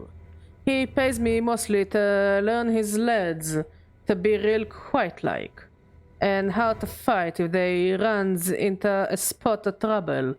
That's likely the only question I'll answer for you, Cutter. He sniffs and shrugs. For hire, could you train me? Sure, for a spot of jank. Been trained before? No, I haven't. That's fine, I'm gonna cuff you. Now, so dodge it. He suddenly swings his open hand at your head. Dodge the blow. You avoid Redbone's blow. Not bad, Cutter. Now about the spotted jank. 50 commons and I'll see you trained right up. Sounds good here. Stream was alright, minus the stuttering due to my internet being kinda slow. Oof, I know the feeling. I totally get it.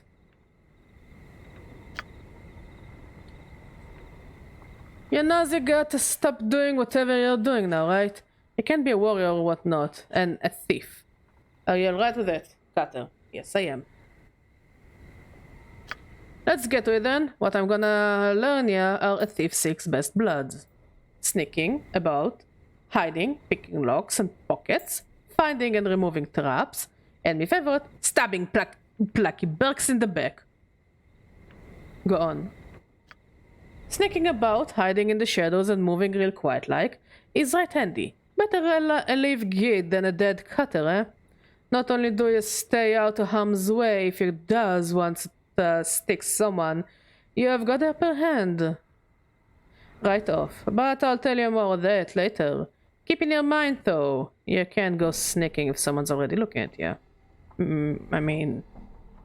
Look, my motto goes, nobody will notice if there is nobody to notice. Wink wink, wink wink. Go on. Picking pockets and locks is a good thing too. Supplement the old income and such. Just be ready to run if you get caught picking a pocket. And always check for traps if you're picking a suspicious lock. If you're gonna look for traps, just check the area over nice and slow. Sometimes it will take you a moment or two to see them. Go on. If you does find a trap, use your skills to disarm the blighted thing. It's a lot like picking a puzzle lock, really. Go on. The last thing I'll learn you is the backstab. Red one sighs happily. If you manage to sneak up on a bugger on you once to start to roll, just attack the sword from behind. You have got a much better chance of hitting him, and when you do, you hit harder. Alright then, let's get to training. Redbone nods. Alright, Cutter, first off, you have got to relax. You're too tense. You're gonna have to let your instincts take over at times. And trust your hunches. And so, your training as a thief begins. Learn all you can. Updated my journal. After a long period of training, Redbone nods at you in satisfaction. I must say, Cutter, never have I run across a faster learner. I'd almost say you have done this all before. As Redbone speaks, you come to realize that you have done this before. That at one time you possessed all these skills and training has reawakened them. Perhaps I have, Redbone. And simply forgot. Thanks and farewell. I feel stronger. And we leveled up. Ooh. Ooh.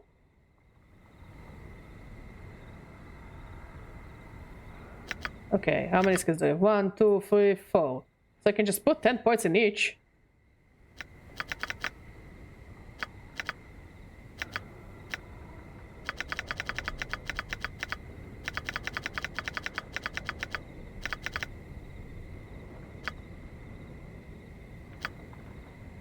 So we are a level 3 thief.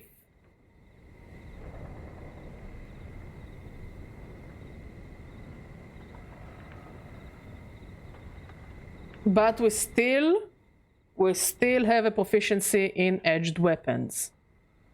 So that's cool.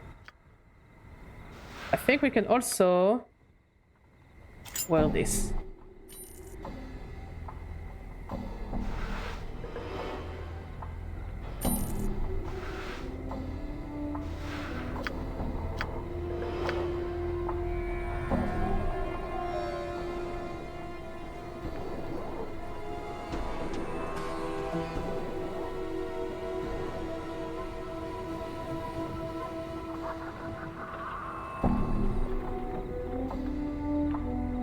Okay, let's go here.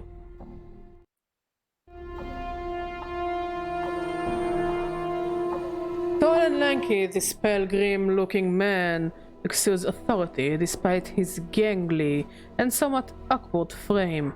A good portion of his left ear is missing. What little that's left is a ragged mess of scar tissue, as if the ear was bitten off rather than cut. His narrow, shifting eyes, almost mere slits, look clever and dangerous. Greetings.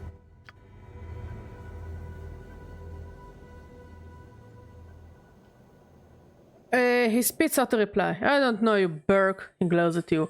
What do you want? Answer quick before I call in some men and to make a quick work of you. Who are you? He scoffs and looks at you incredulously. Burke, who I am is the second thing you should have known before you stomped your shaved up corpse-looking self in here. What's the first thing? That I hate visitors, and I love strangers. You're both. He sneers and taps his finger to his palm. Figure the rest out on your own. Calm down, I mean no harm. Oh, you don't say. Well, that makes it all piking better than doesn't it? Now I'm gonna ask you one more time before your ass hits the street, possibly in several pieces. What do you want? I'll disappear. I had some questions. It's quite for a moment, not. That's so. Like what?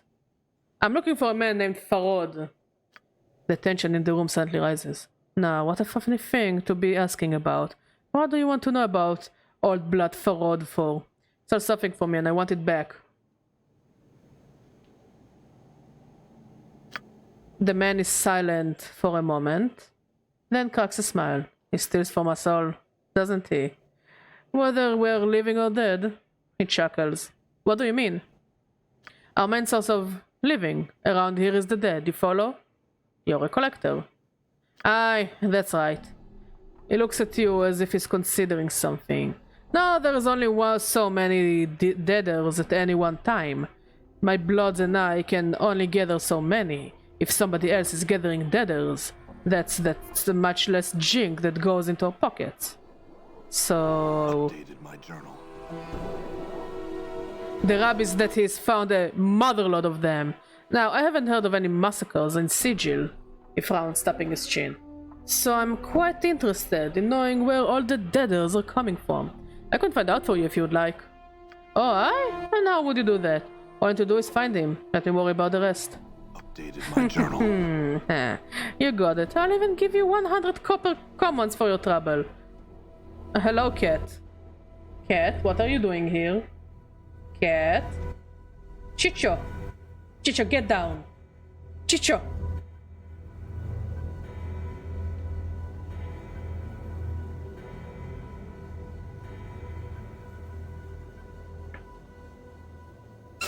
Go up the platforms, follow them to the north and west, and you will come to a gate that leads to Farod's bolt hole. Getting in and getting the information is your deal. And if anyone asks, you don't know me, and we never had this talk.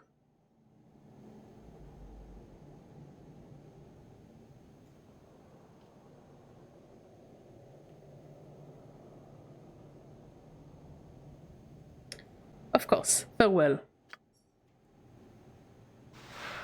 Okay, so we more or less know where Farod is.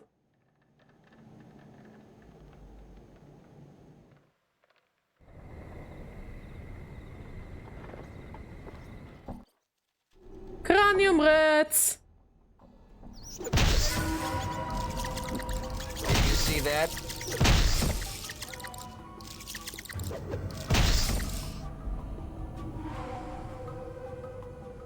Done.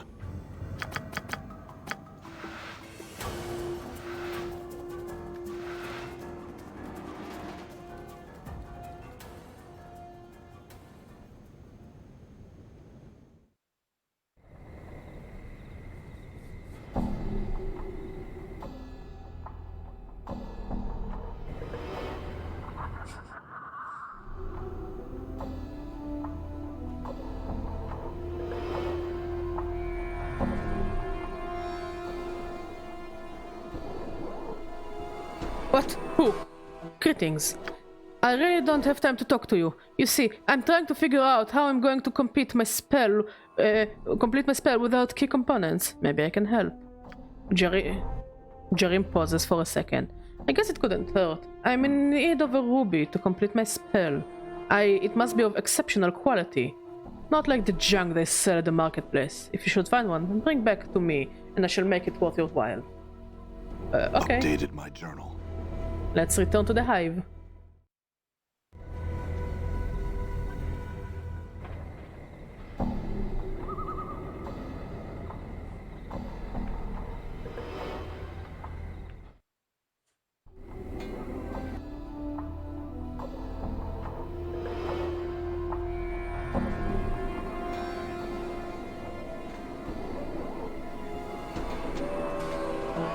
Cutter, what are you afraid of? My girls will make you feel like a man.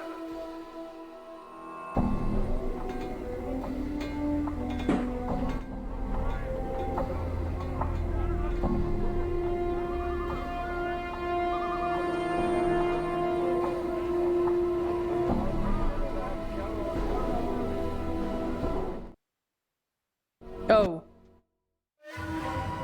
Oh yeah, they're all kinda still upset at me for killing their boss.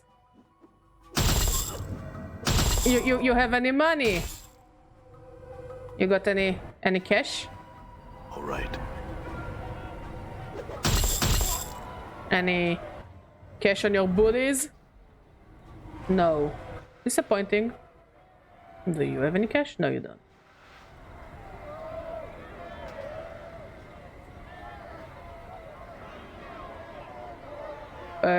No, we need to go south.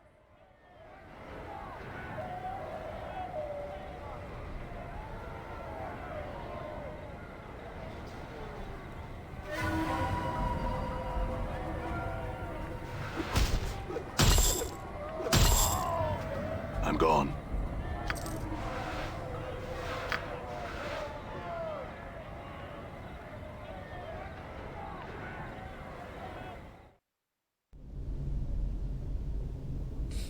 May Oscar grant you safe passage? How may I help you?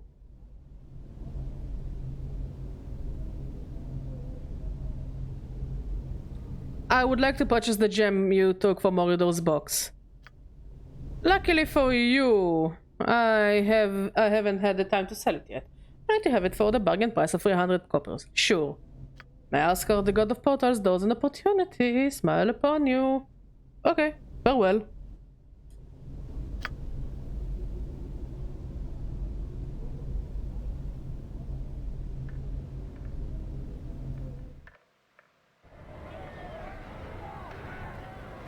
Okay, let's give Jarim the thing.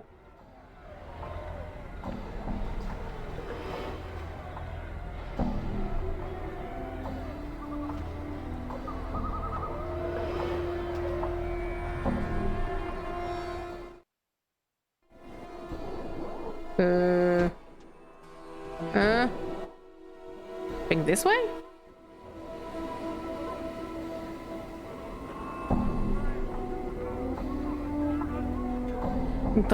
I'm gonna try and brave the thunder on my early morning walk.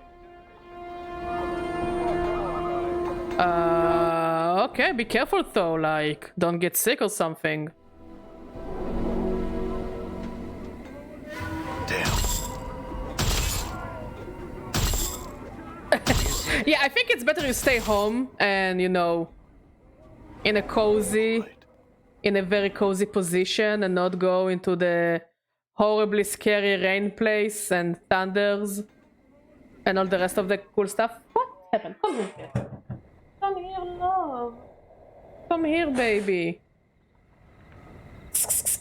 What happened, love?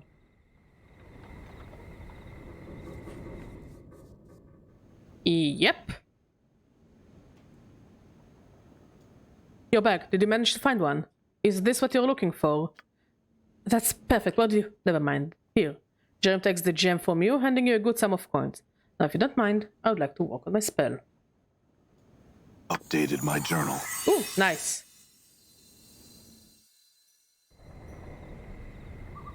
Yeah, let's look for a guy named Yellowfingers. This Weasley-looking fellow is... Wait. Yeah. This Weasley-looking fella is skulking about the garbage like a tattered shadow. I think you and Morty beckons to you. Psst. Hey, the skull! Where you get the skull, eh? Me skull it is!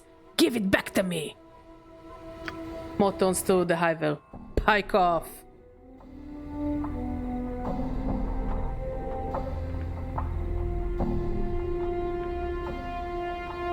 If you can prove to me the skull is yours, then I'll give it to you. It's only fair.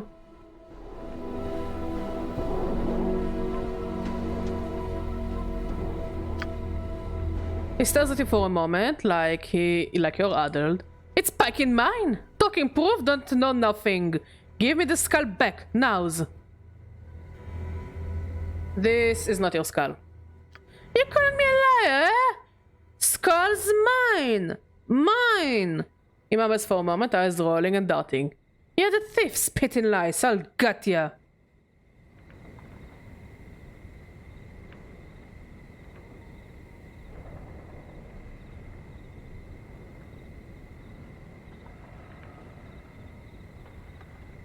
I wouldn't try it. The man glances at you, eyes narrow. He doesn't look too sure of his chances. He mumbles a bit, but doesn't do anything. Miskal, you're a thief. A thief stealing. Get lost, mongrel. You suddenly notice that Yellowfingers is standing too close to you, and that his hand darts out as if trying to pluck your purse. Observe the attempt carefully. You watch closely as Yellowfinger's deft fingers slide into your coin purse, and out again, probably with several coins in their grasp. Despite the quickness of it all, there was a certain familiarity to it, and you're certain you could do the same with a bit of practice. Grab his hand. You grab his hand. Yellowfingers look startled. Hey! What you doing? Let go! He struggles, but can't break your grip. You were robbing me. I'm going to kill you. Money! Die. I'm gone. Money!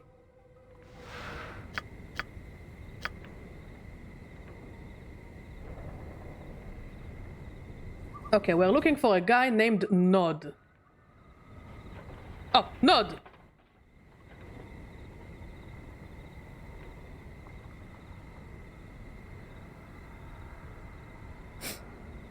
As you approach the hooded, brown-robed man, you notice that he's mumbling to himself softly and occasionally nodding.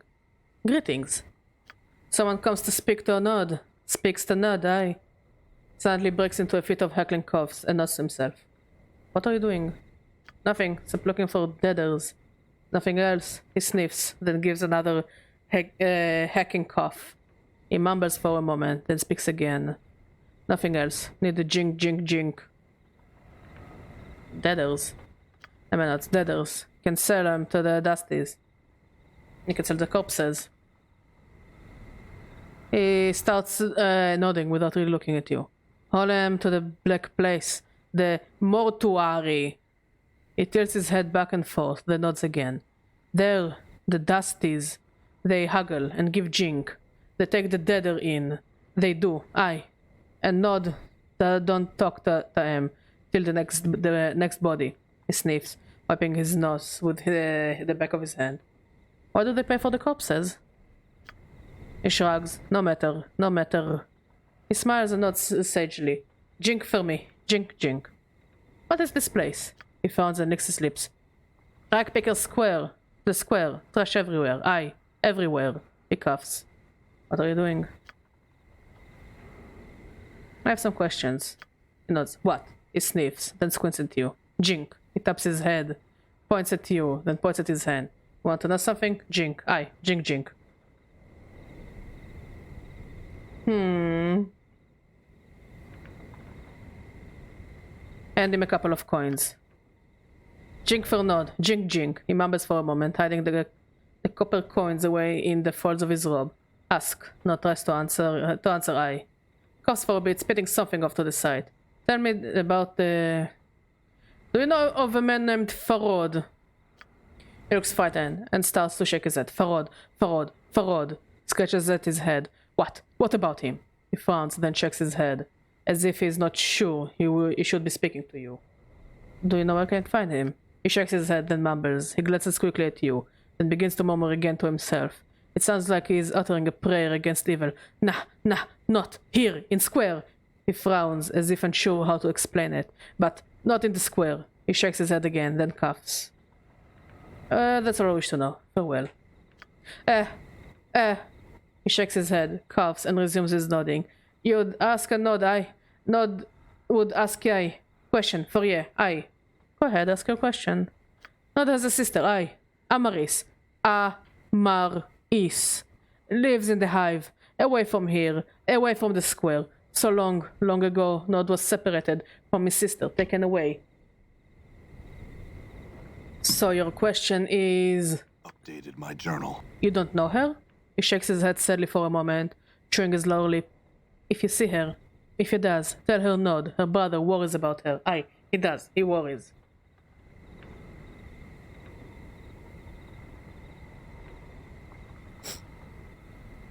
Why don't you go find her? No! Nod covers his head with his arms, mumbling to himself. Nod Nod can't speak right no more. He can't. Nay. And the smells, the corpses, and the dirt, the square, Rockpicker Square. No! The outburst sends him into a fit of hackling coughs. What happened to you, Nod? Nod sniffs, looking at the ground quietly. Finally he begins nodding to himself, speaking softly. Nod was young, aye. He was, and started hearing voices telling Nod to do this, do that. Bad things, bad like chewing on Nod's fingers. He holds his hand to his face, and you can see old bite scars beneath the caked-on filth. Go on. So Nod's parents take him away. They does. Put him in a dark place, a winged tower, where they poke needles and hoods in Nod's head. Voices stop, aye, they do, but Nod can't think right, can't talk right. Nod escapes the place, he does, wakes up in the hive, aye. Where is this winged tower? Dunno, bad place, bad. He shakes his head violently, clutching at his temples before resuming his usual nodding. Go on with your story. Nod wakes up. There is Collector's eye. Collector's poking at Nod, saying, "Look, not a deader. Deader is not." Takes him, and they takes Nod back. They does back to the square. So long years ago. All right, I'll find your sister for you. Not thanks ye. He does. Not thanks ye. Amaris was pretty, so pretty. Lives in the hive now. Fair skin she was, hair like jet, and always in blue. Blue. She was always in blue. Farewell, Nod. Updated my journal. Poor Nod. Let's find his sister.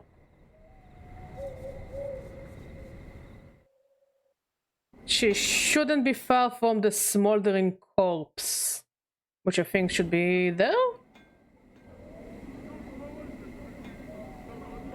Come on, Cutter, what are you afraid of?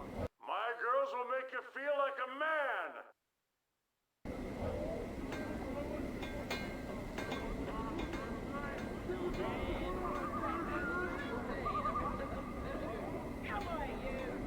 I told you I'm tapped out! Pretty little duck, come on!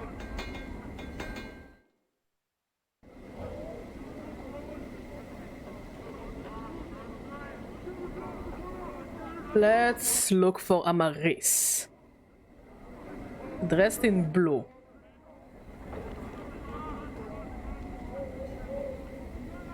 Come on in, buy a drink, see the burning man!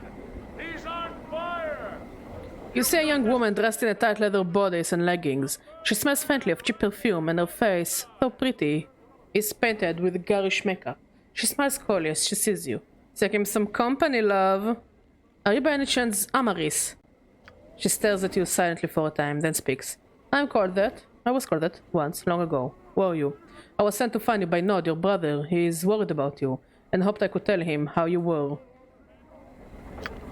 Nod? He's alive? Where? Why didn't he come to seek me out himself? I think he's ashamed. He's a collector now, living in poverty in Rugpicker Square. He doesn't seem quite right. In the head, I mean. Updated my journal. He was a bit touched, even as a child, when his name was Todus. Oh, I've missed him so. Ashamed though? Me own work's no more proud. Oh well, at least I'm doing well for myself. For a hiver, at any rate, huh? I must visit him soon. She looks at you closely for the first time. Since you've spoken, are you a friend or Nods or... of sorts, yes. Why? Could you... She frowns, biting her lip, and as if considering something. Could you give this to him? She steps close to you and offers you a pouch of what looks like to be 100 copper commons. Yes, I swear I'll get it to him.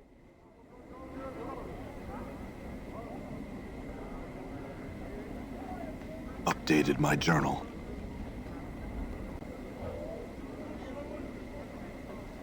Hello! Hello, baby! Maud, give the cat some attention. Cause I think she finds her own ways of attention.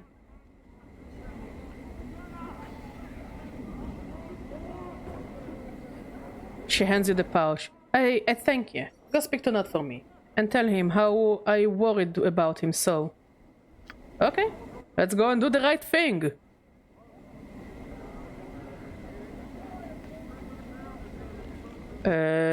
This way? I don't know, at this point I'm guessing where I'm going.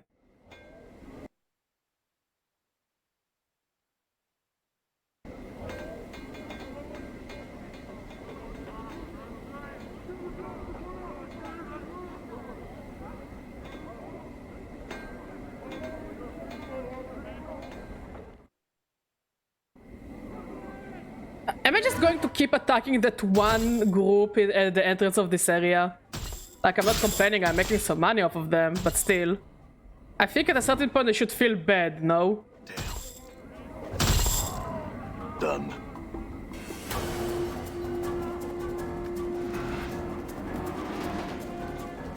Get a room and a girl, Cutter.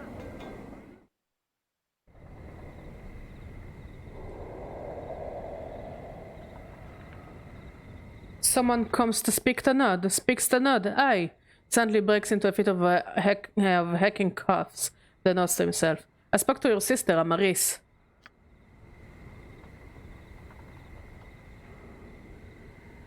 You did? Not so happy he is. How is Nod's sister? Tell him of Amaris. Tell Nod, please. His excitement sets off a long series of hacking coughs. When he can finally speak again, he asks, is Nod's sister still pretty? So pretty? Oh.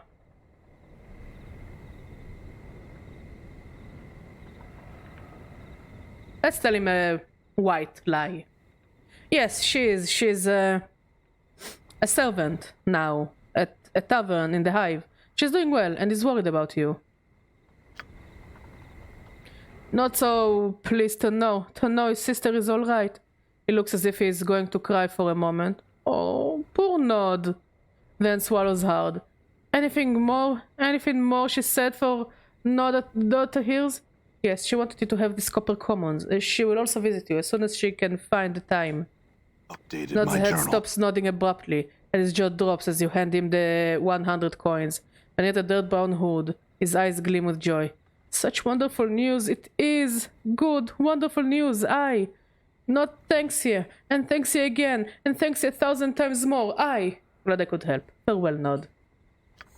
Oh, I like this plot line. I feel bad for Nod, but I'm happy we managed to find his sister.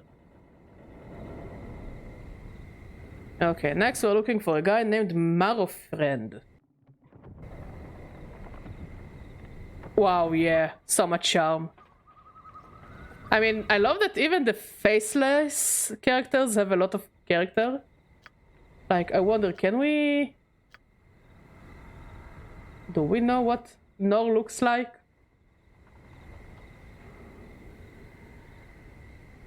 Nod, that is. Doesn't seem like it. Oh my.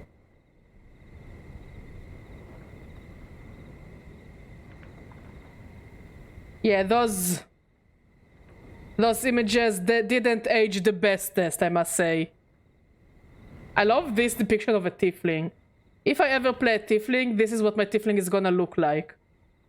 Very, very, very confused. Or maybe like this, even more confused. And no pants.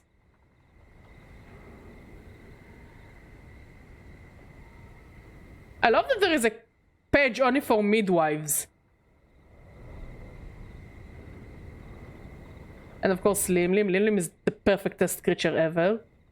Lady of Pain. Honestly, she looks horrifying. Huge Thug, a Harlot. Gizzerai. Giant Skeleton. Fell. Okay, that's a look. The Dustman, Dal. The Yonara. A Dabus.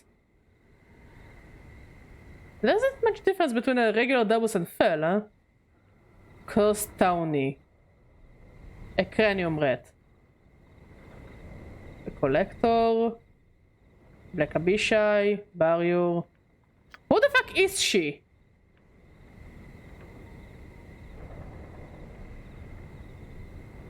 I think I may have seen her. Like, in town, but I never interacted with her. And the con, and I guess we will recruit Ignus later, and our boy Mort, and the nameless one. Who should also, I think, get a pair of pants. There is no shame in wearing pants. Okay, so we're looking for a guy named Merofriend.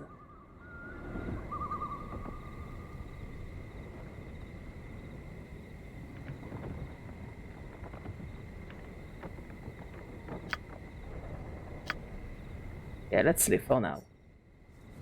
Hey, Chaos Cat, you wanna sit with me?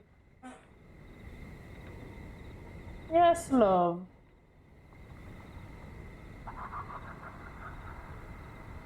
You want to be my streaming friend? Yes, you do.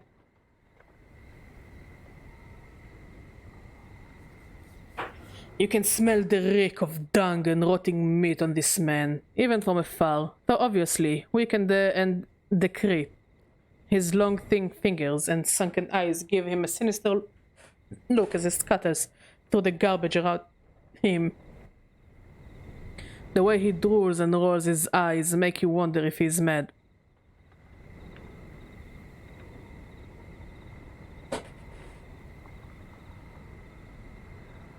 Greetings.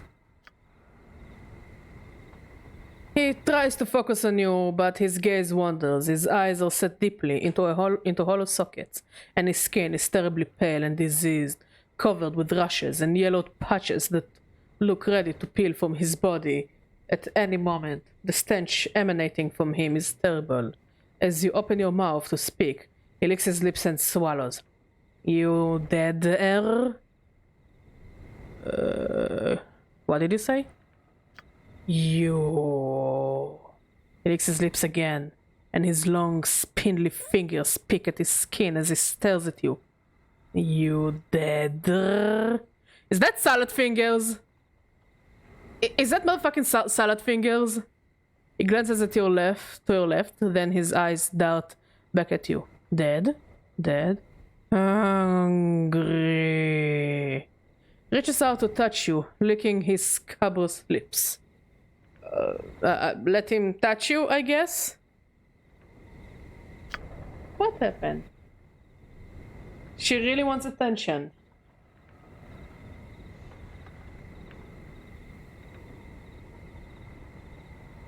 Yeah. Give the cat attention.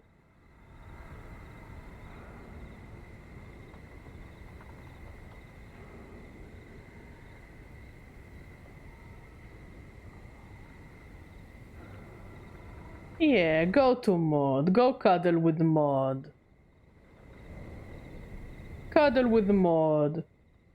Yeah, she just wants attention. She wants love. I guess she's cold, so she also has a lot of energy.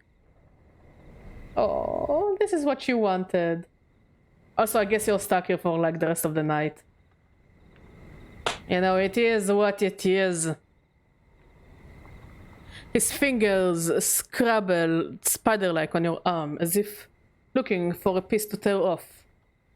He licks his split lips again, and you watch yellowish drool drip from them. With a raspy moan, oh god, his fingers suddenly dig into your skin on your arm, and pulls off a bit. Step back. You watch and feel your stomach churn as he takes a bit of flesh and shoves it into his mouth. He chews it slowly, then swallows. You dead? No, I'm not dead. You taste dead? He scratches himself beneath his robe, and you suddenly notice that he has a finger hanging from his neck on a cord. It looks like there is a ring on it. Still hungry. Now the sun's shining. Okay, so maybe now you can go and have a little walk. What is that finger bone? He looks down, his plague-ridden features twisting into... You okay? She tried to slap you? Chaos Cat, we don't slap people! Into a ghastly, snaggle-toothed parody of a grin. Snack! He looks ready to chew on it. Oh yeah, no, that's just me. That's just me when I want a snack. Literally everything in this interaction is me whenever I'm around food. I touch the food. I yell at the food. I'm hungry around the food.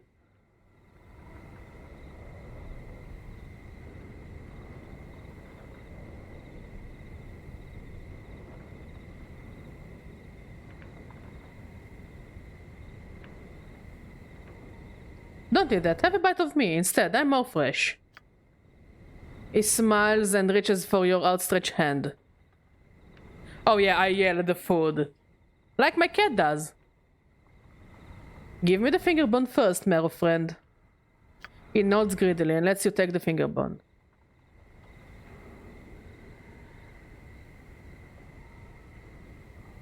Let him bite you. His teeth sink into the meat of your forearm and pull a chunk away with a single wrench of his neck. The pain is excruciating, but Marrow friend sits on his haunches as if nothing has happened, chewing noisily at a mouthful of meat he pulled away. Thanks, farewell. The perks of being immortal, huh? Use. This is a well-decayed and nearly meatless finger bone from a humanoid of roughly your size. There is still some sort of odd ring on the finger. It is intricate thing, sculpted with dozens of tiny ornate finger flanks and decorative protrusions.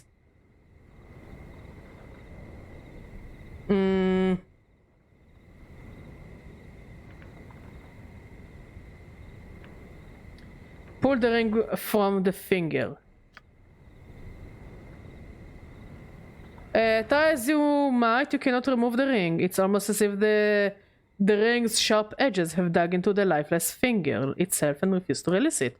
You have an odd feeling about it, however. This reminds me of the vampire quest in Hand of Fate. I honestly don't remember that quest.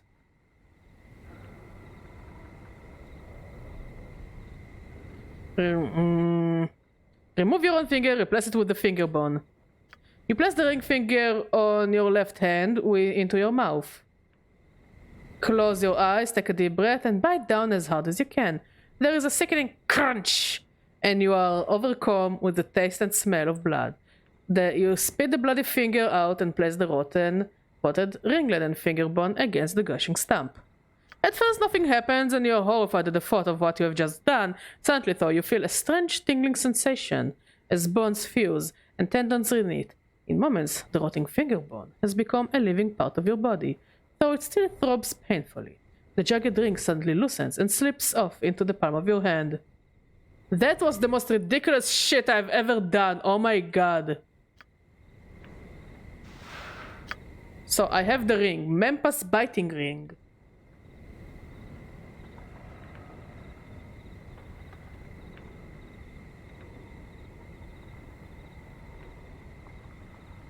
+2 armor class.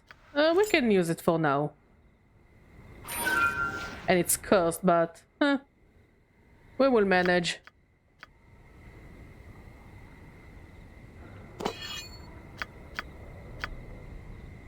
You can hear the rain. I mean, later we will cuddle together with the cat.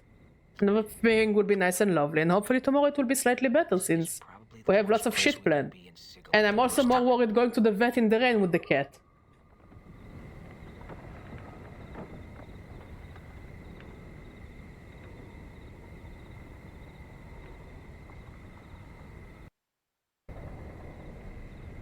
I'm gone.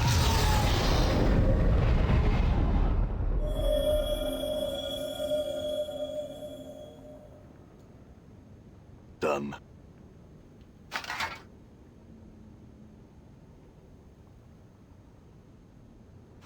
Okay, and now we wait. I'll be back soon with the thunderstorm, but I'll leave the stream on for the other fun. Okay, have fun. So now we wait for someone to save us. We don't have the lure command, but like, we should implement it whenever. Whenever, wherever, we're meant to be together. Unlike other collectors you have seen, the robes of this one seem to be of fine quality. Another debtor has come to visit us. Please excuse the mess. My colleagues haven't had the time to tidy up. There is no way out. Why, sure there is.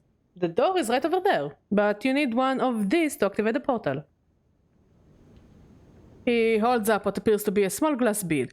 Come, let us talk price.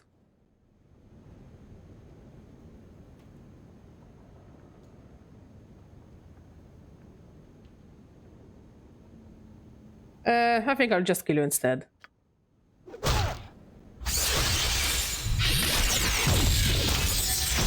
Oh shit, motherfucker, strong! see about that? beating a dead horse. You know, I was just sitting here wondering whether you were gonna get up. And then you have to go spoil my fun. You're not helping me, Mr. Skull. Ah, fucking Mort. I must say, this game makes cursed items generally feel cursed with all the bullshit we needed to do to get it.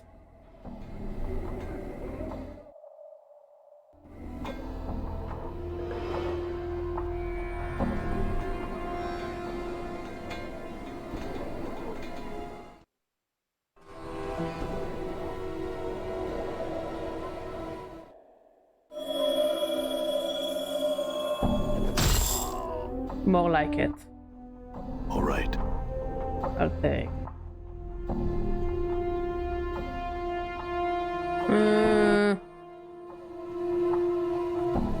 Take the portal key. I'll take this and this. For piercing. Wonderful piercing.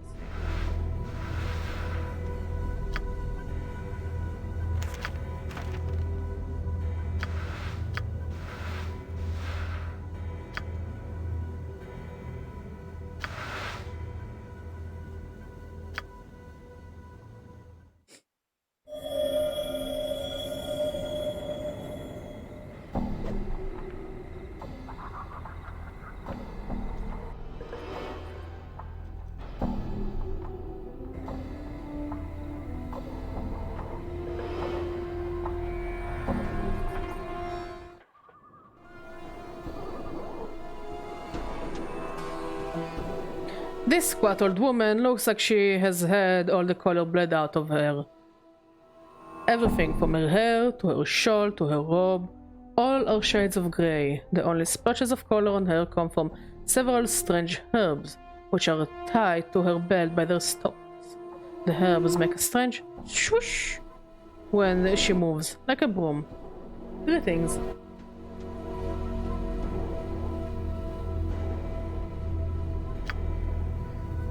The elderly woman turns and stares at you, and you notice the grey shades blanketing her body extend to her features as well. Her hair is wispy grey, and her eyes are like chips of granite. She frowns when she sees you. And who might you be, The name is Adan. Who are you? With a slight cackle, she wags her eyebrow. Have you not heard of Olma Beth then, the midwife of the square? Have you not now? She narrows her eyes and her voice drops. Well, now you have her. I be Beth. Your midwife? What do you do? Dude, whatever midwives do. Updated my journal. I said Bond's right. Drive the cough out of the sick. Yank out squealing stubborn babes. Mend clocks or a rag or two. Make curse and herbs and other such. She squints at you, studying your scar. Been needing a cure thrice, do you then?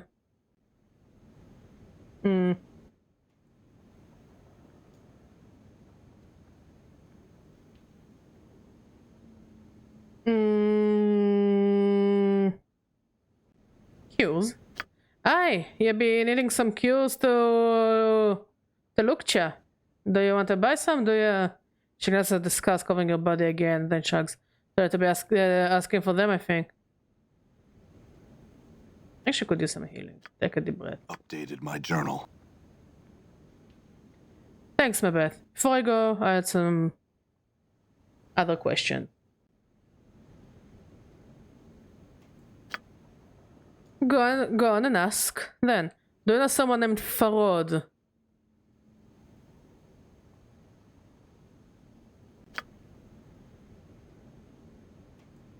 Farod, that pa! He watches Mabeth spit once, twice, 3 times, and follows it by making a semicircle over her heart.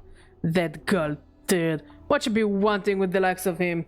I need to find him. Do you know where he is? He's not in Ragpicker Square, that much I can tell you. Yeah, I need to find a way under the square to get that third spider's cape. She spits again. Even talking about him leaves a foul taste, it does. He's under the square. She jabs her finger at the floor. Aye, he's buried beneath his piles of trash. Him and his boys, and a tough time you'd have digging him out of his nest. She shakes her head. Let be, child. And to find him, how do I get down there? Updated my journal. Beth frowns and then sighs. Here tell, Farod's got a gate that leads to his nest somewhere here in the square. It's just a matter of finding it. You might want to ask some of the others, some who travel a bit more than old Mebeth. I had some other questions. I'm missing a journal. Do you know where one could be found? Beth thinks. I haven't seen one. If it's in the square, which I doubt, since folks don't traffic much with books and the like, it's most likely been sold or stolen. Was it something important to you then? A magic thingy, all glowing and sparkling with magics, eh? If so, you might never see it again. Maybe not. I have some other questions.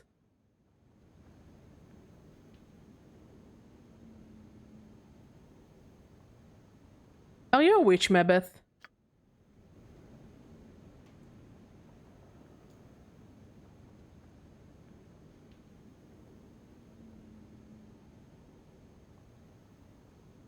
Mebeth scrutinizes you. I say not as to what I am and isn't, but what you be wanting to know so full bad that you're hunting an old woman bucking and sniffling for a juicy bit of gossip. Want to learn about magic? Could you teach me?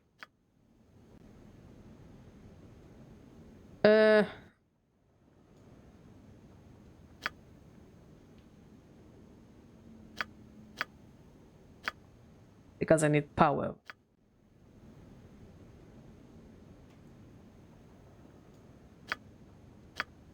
Updated my journal.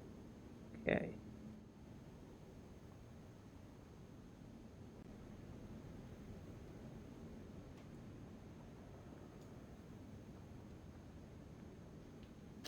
Okay, let's go to the hive market.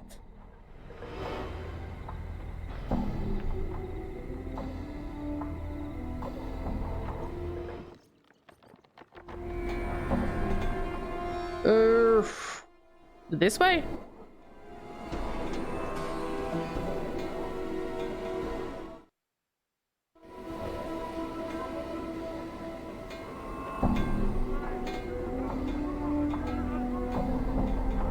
The older merchant has a worldly look to him. His deep voice is gentle but confident. Hello there. Are you ready to sample some of the most delectable treats from across the plains, my good man? I bet the midwife of the square needs some herbs sprung from the seed here. Can you help me? He takes the seed, looks at it critically. As he presses it between his thumb and forefinger, he winces. A small drop of blood appears in his thumb. The seed's got a bite on it. I noticed that. Do you have the herbs she's talking about? He can't seem to take his eye off the seed. Lad, I don't know if there's anyone who has what your friend seeks.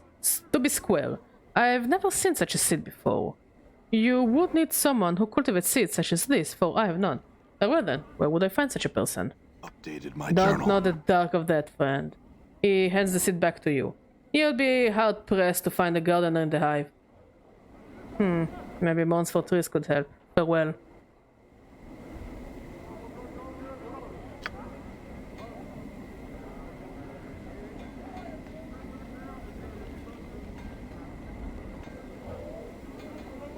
Okay, let's go and talk to Mons for Trees. I think he's on the eastern side of the city.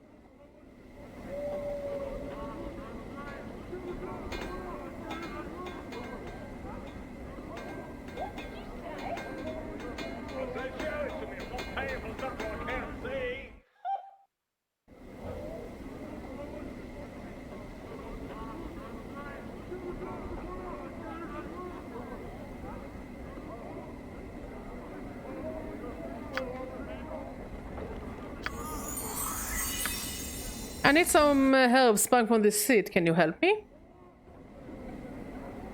Mons for Trees takes the seed from you and holds it to his eye. What an odd seed. Are those teeth along the edges? Barbs, perhaps? Why did you come bite, friend? Old Mebeth, the midwife of the square, needs some herbs sprung from the seed. Do you know where I could get some? No, Mons for Trees continues and stares at the seed in his head. This is the only seed of its kind I've ever seen. He winces and a spot of blood glistens on his thumb. The barbs on it are sharp indeed. Perhaps you should hold it, so you can't help me either. And Unless you can make that one grow, I cannot. Again, I've never been the seed of it like before, Fred. If you wanted it to grow enough, is it possible to make it grow? Once Vatrius looks at the seed. Perhaps. If you cared enough to see it grow.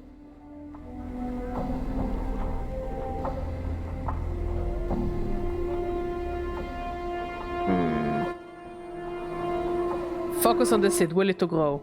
No surprise there is a crack and the seed splits, twigs splitting from its surface like fingers. Instinctively, you drop the seed, but the talon-like twigs wrap around your wrist and will not let go.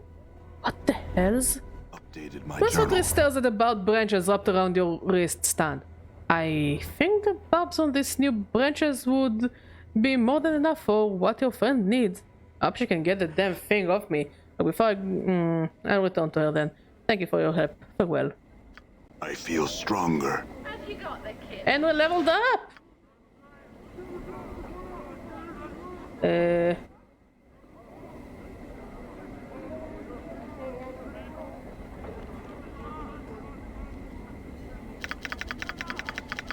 And stealth.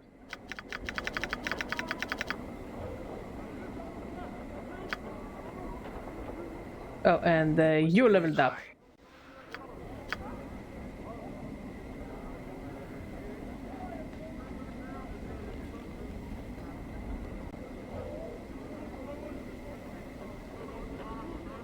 So let's return to Macbeth.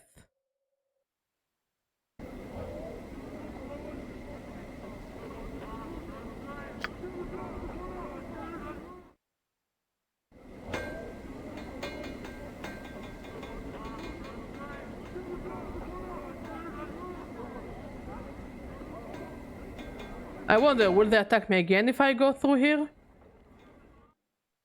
Yes, the answer is yes. I can just sit and grind this spot then.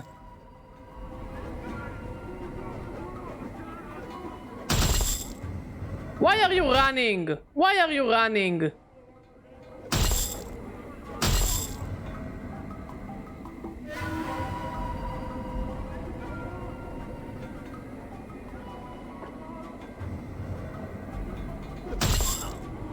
All right. I'll take this.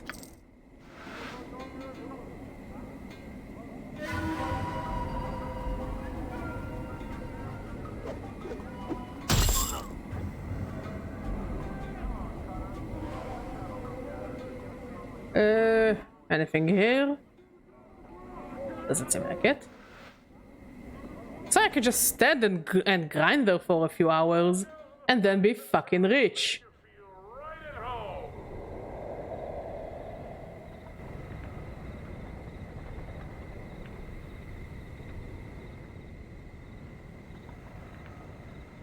Macbeth turns as you enter and gives you a skeptical eye. Your path brings you back here, does it, child? I've returned with those herbs you wanted. Now, maybe you can get this damn bumble patch off my wrist. Is that so? Macbeth glances at the bars that's on your wrist. If so, think it of then. Do so. Updated my journal. Cracking and snapping, the black barred branches unravel themselves from your wrist and form into a tangled ball of brush and twigs. It looks like a nest of dead black snakes, Macbeth snores. Pick it into a picture frame or something. Something with more structure and less angles. Concentrate on the barbed ball, then imagine it as a picture frame. The branched ball creaks, the twigs bending and twisting until the branches have bent themselves into a small picture frame. Two handspans on the side, almost unconsciously. You imagine shape the barbs to the back of the frame so it can be hung from the wall easily. And, as an afterthought, remove the remaining barbs to the inside of the frame so it can be picked up by the edges. How's that? Beth stares at the frame for a moment and cackles. Square enough it is. Good work, child. Good work. She picks up the frame and scrutinizes it. That will do nicely. Is that all you wanted it for? Aye, well, this is enough, she sniffs. Aye, but there was one thing I forgot to tell you to fetch when you left last time. And it will make you back to the merchant square, it will. Look for the cloth seller, Giscori. He has some rags of mine that he has supposed to wash. And long has it been since I first asked him to do so.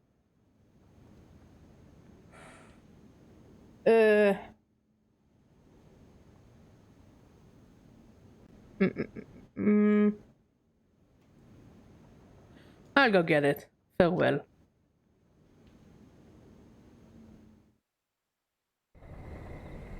We're totally doing chores for the old lady. Hopefully it will be worth it.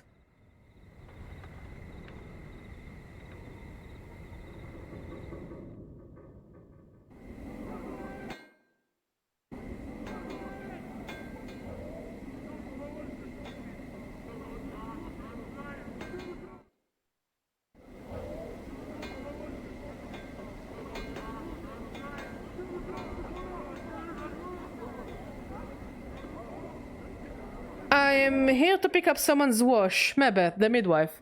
Right, Pickers Square? Giscor Bings. What? Washcloth? Yes, Mabeth, Rag Picker Square. Ah, Rag Picker. He taps his finger as if counting something. I know, I remember. He holds up a trembling finger as if telling you to wait. Wait for him to fetch the wash. He comes back with a flattened mess of green rags. Thin as paper, yet so stiff, they look like they could double as wooden boards. The rags are so caked with greenish lime starch, that they look like it would take years of soaking to relax them. How many times did you clean this? Giscol, washcloth. Starch cloth every 5th day. Washcloth, starch cloth every 5th day. His eyes flicker.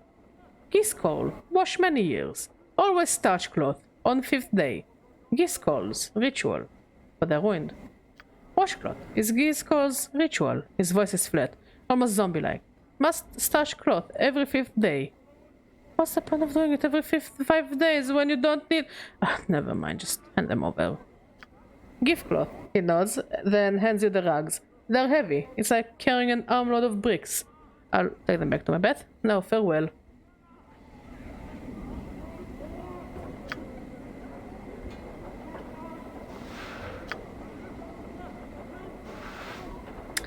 Yep, it's it's the chores stream. We do chores for other people.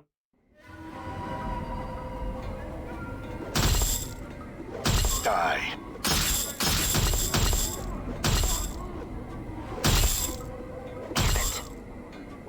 All right.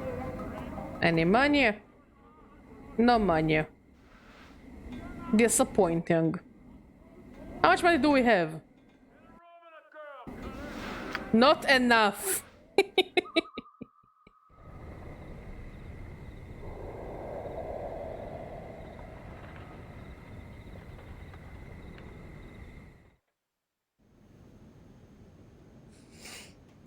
I brought your washcloth. I think Giscol's was a little heavy on the cleaning ritual, though. She takes the stacks of starch green rags from you, and she examines them critically. At least I won't tear, she sighs. Or bend. What was with that cloth merchant, Giscol? His hands were all scarred, and he seemed slow? Mabeth is still turning the cloth over in her hands, tapping it with her finger. Well, child, sometimes one burns with the art, and other times the art burns with you. Is that what happened to him? Mabeth clicks her tongue. Perhaps. There is sounds for who using the art is like breathing. They strolls about with pointy heads and stink with pipes. Then there is hedge wizards and plane touch and fortune casters and half-seers and midwives who flicker with the art. Them have a harder time of it. And Gisco's was one of them? I bet knows. Aye, so to speak, in some ways he is no different now than he was. Addicted to habit and ritual he was. She sets down the stiff rags. They clunk as she places them on the floor. I know, there is one last thing I need from you, child. Of course, what do you need? Only this, I need some inks for scrubbing some ingredients in one of the cookery books. I will need you to fetch some from one of the merchants. Kosajai be her name. Alright then, I'm off. Farewell. Updated And my back to journal. the market. It's a quest, alright. You know, when I agreed to do fetch quest, I didn't mean literally doing fetch quests. But what will you do? Oh shit, the wind sounds very strong. Like very, very, very strong. Okay, how was it? The toothless old crone reeks of fish and brine. Spying your approach, she gives you a white-pink smile. Fish, my child. Fish heads, mayhaps. A best said you sell ink. She sent me to purchase some. Ink, she chuckles. Nay, sir, I sell no ink. I sell just fish. Are you sure, Macbeth, the midwife, Wreckpicker Square, mentioned you specifically?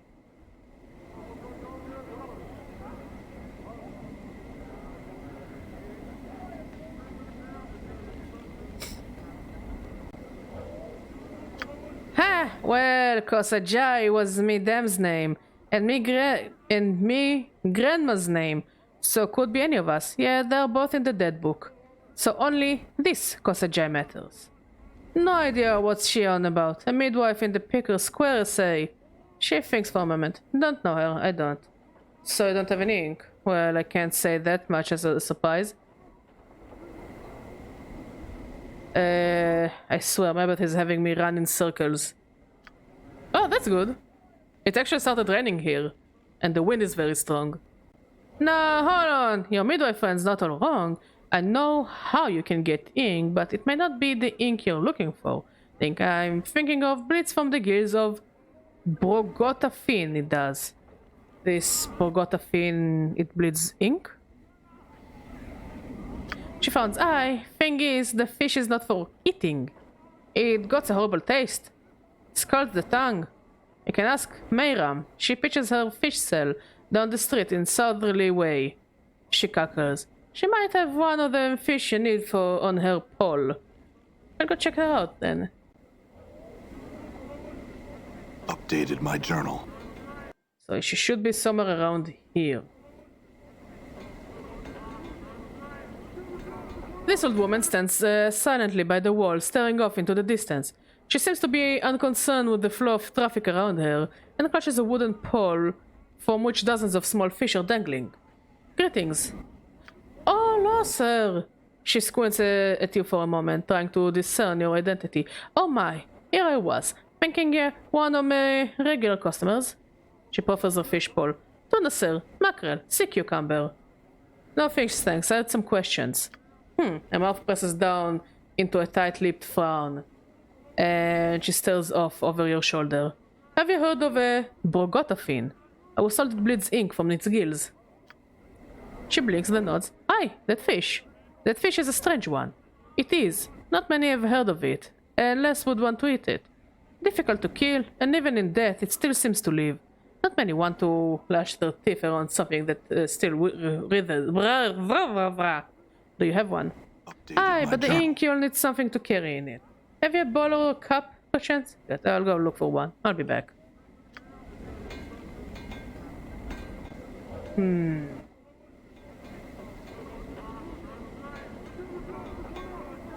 told you I'm tapped out. Come on, loan me a thing. You!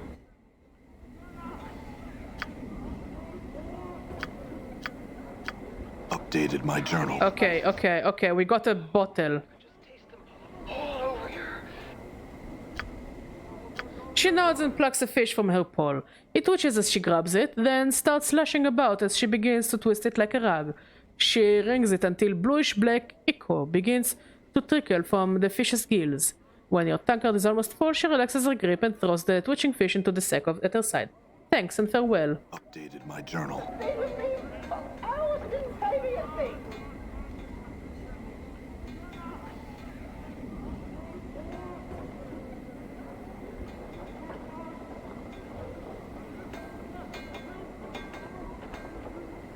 I paid you what you were.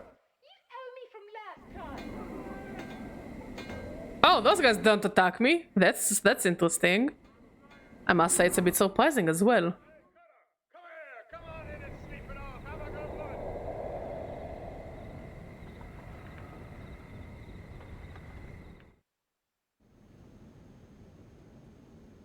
Babette takes the tankard of ink from you and sniffs it.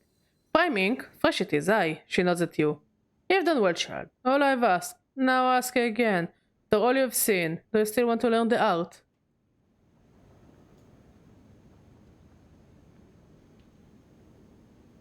Yeah, let's speed her.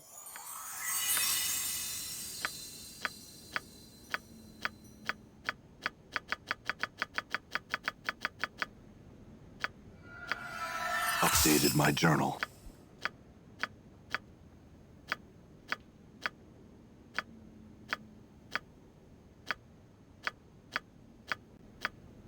Updated my journal.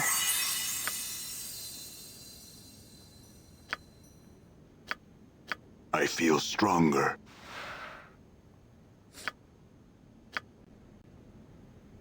Okay, few things.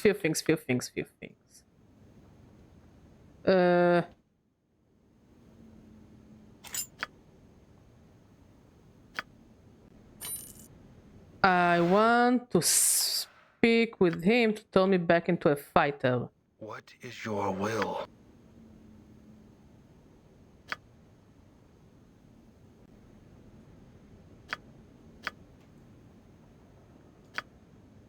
Okay, we're a fighter again.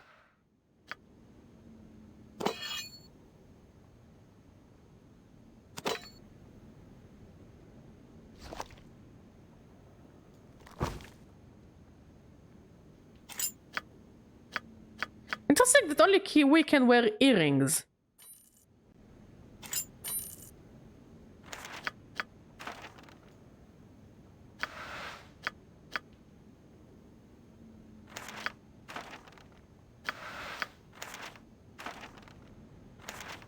We'll keep it all here for now.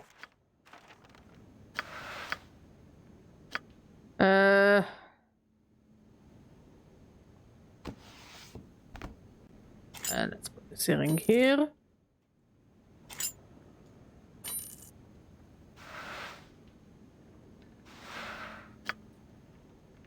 Okay, so far so good.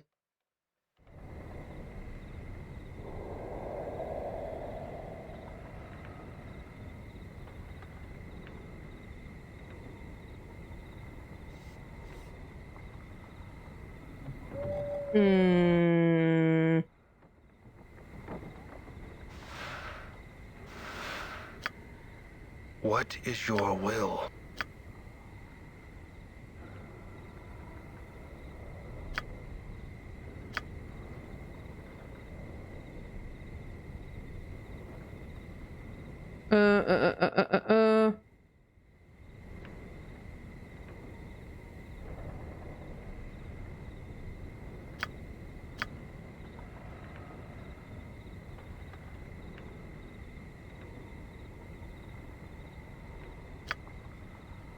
Okay.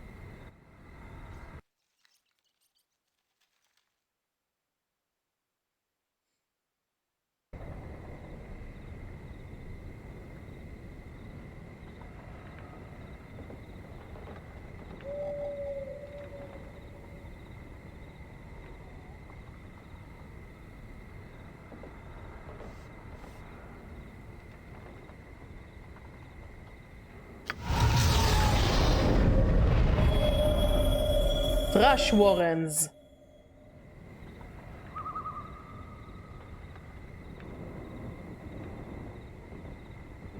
Done.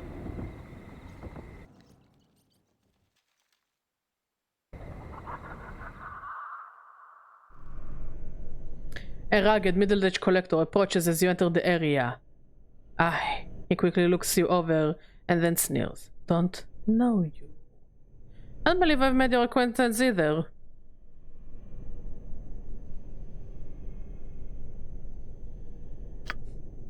He quickly continues to glare at you. I'm looking for a man named Farod. What you're looking for is no concern of mine, Berk. He spit. What is concern me is that you're still breathing in my presence.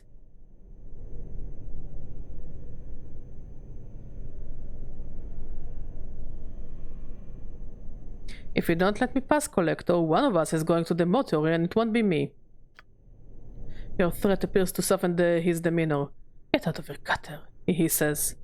And I would be watching your back if I were you. Likewise.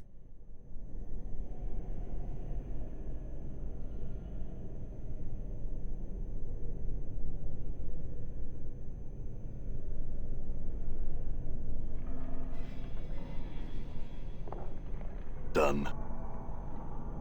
This and this.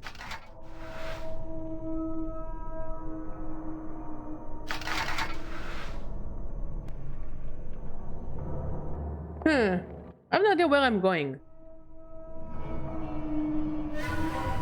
Oh. Damn.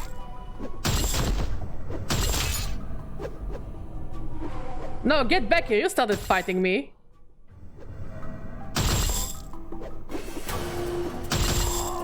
Damn it. You see that?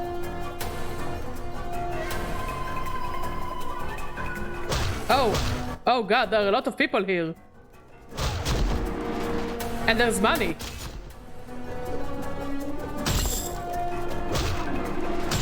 See that? Damn it. Damn it.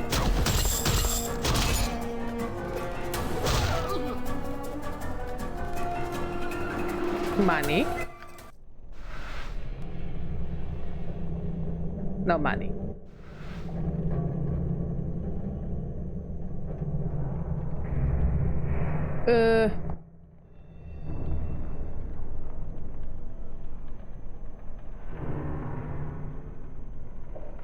This.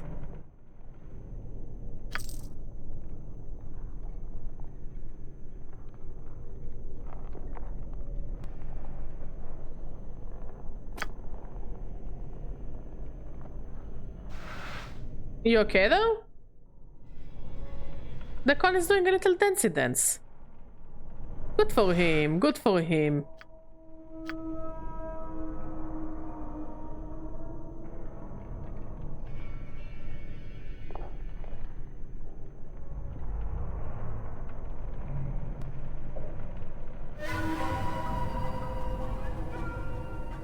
Did you see that?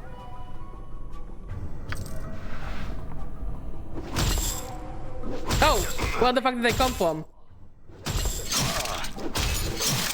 Damn it.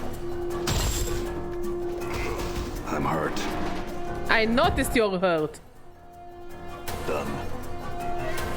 Okay. Endure. In enduring grows wrong. Die. Yeah, I don't think going and fighting them was a good idea. Great. I hope he doesn't lose his memories this time. Oh, feel all stiff. What the fuck are we?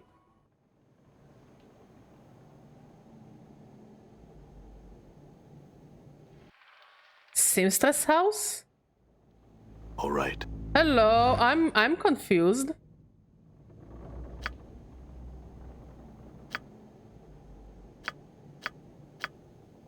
Updated my journal.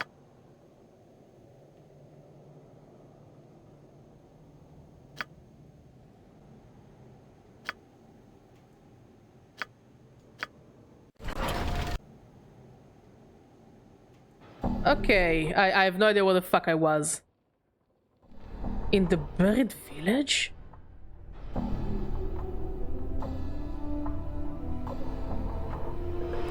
How the fuck did I get here? How the fuck do I get out of here?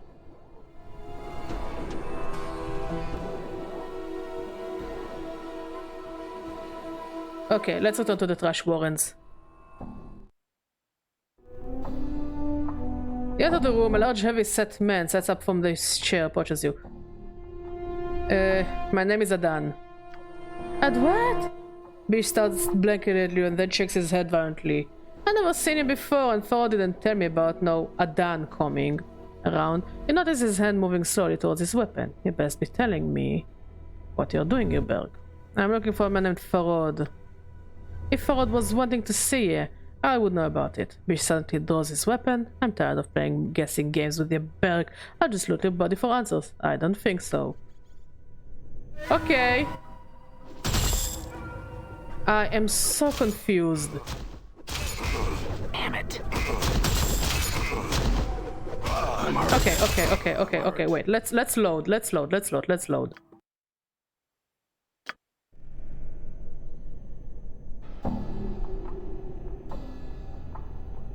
Much better. Okay, let's go back east.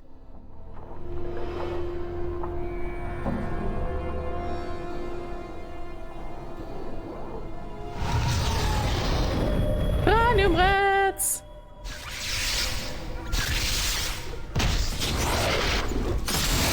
Damn it.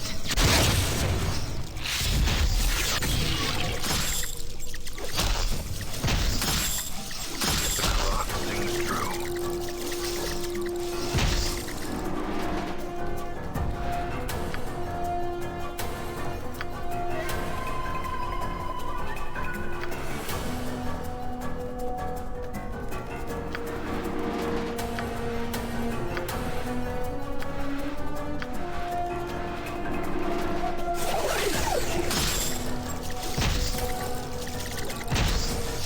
Did you see that? I'm gone. Like, ooh. Prickly club. 1 to 6 crashing.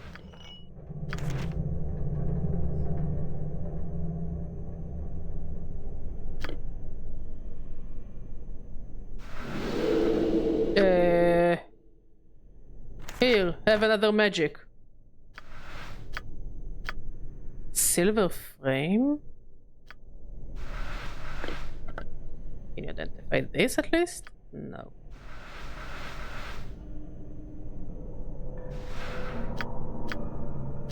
Can we rest here? It's too dangerous to rest here. Okay.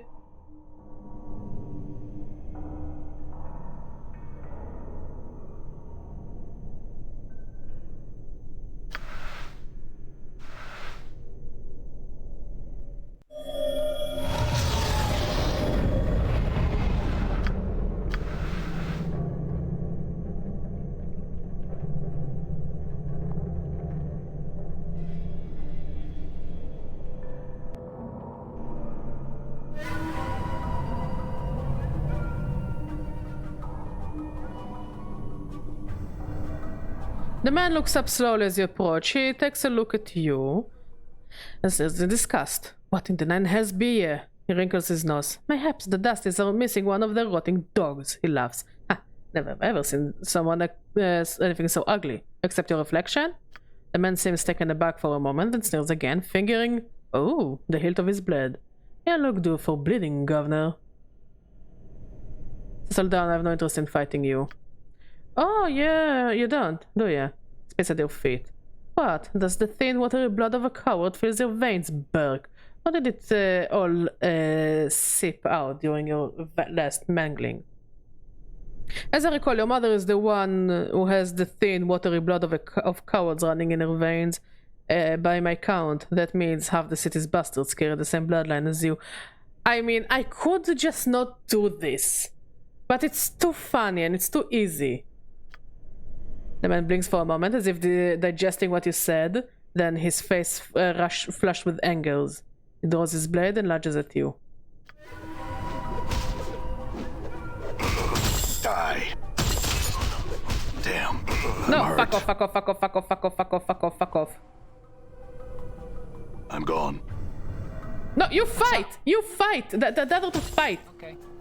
Fucking hell. I'm gone. You're gone, yes, you're gone. You're gone. The others fight. You're gone. No. No. No. No.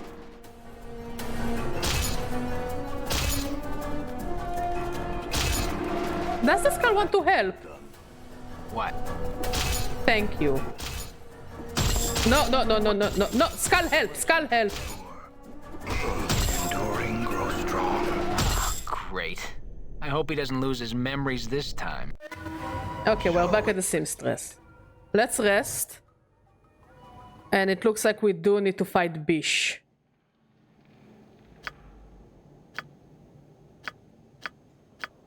Updated my journal.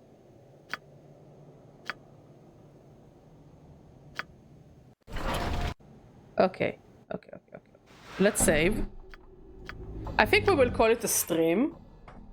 Our next stream should be on Thursday, where we will continue playing the game. Hopefully we will manage to somehow defeat Bish. Anyways, thank you for watching. Thank you for talking. Thank you for being amazing. I love all of you. And I will see you on Thursday. Bye bye.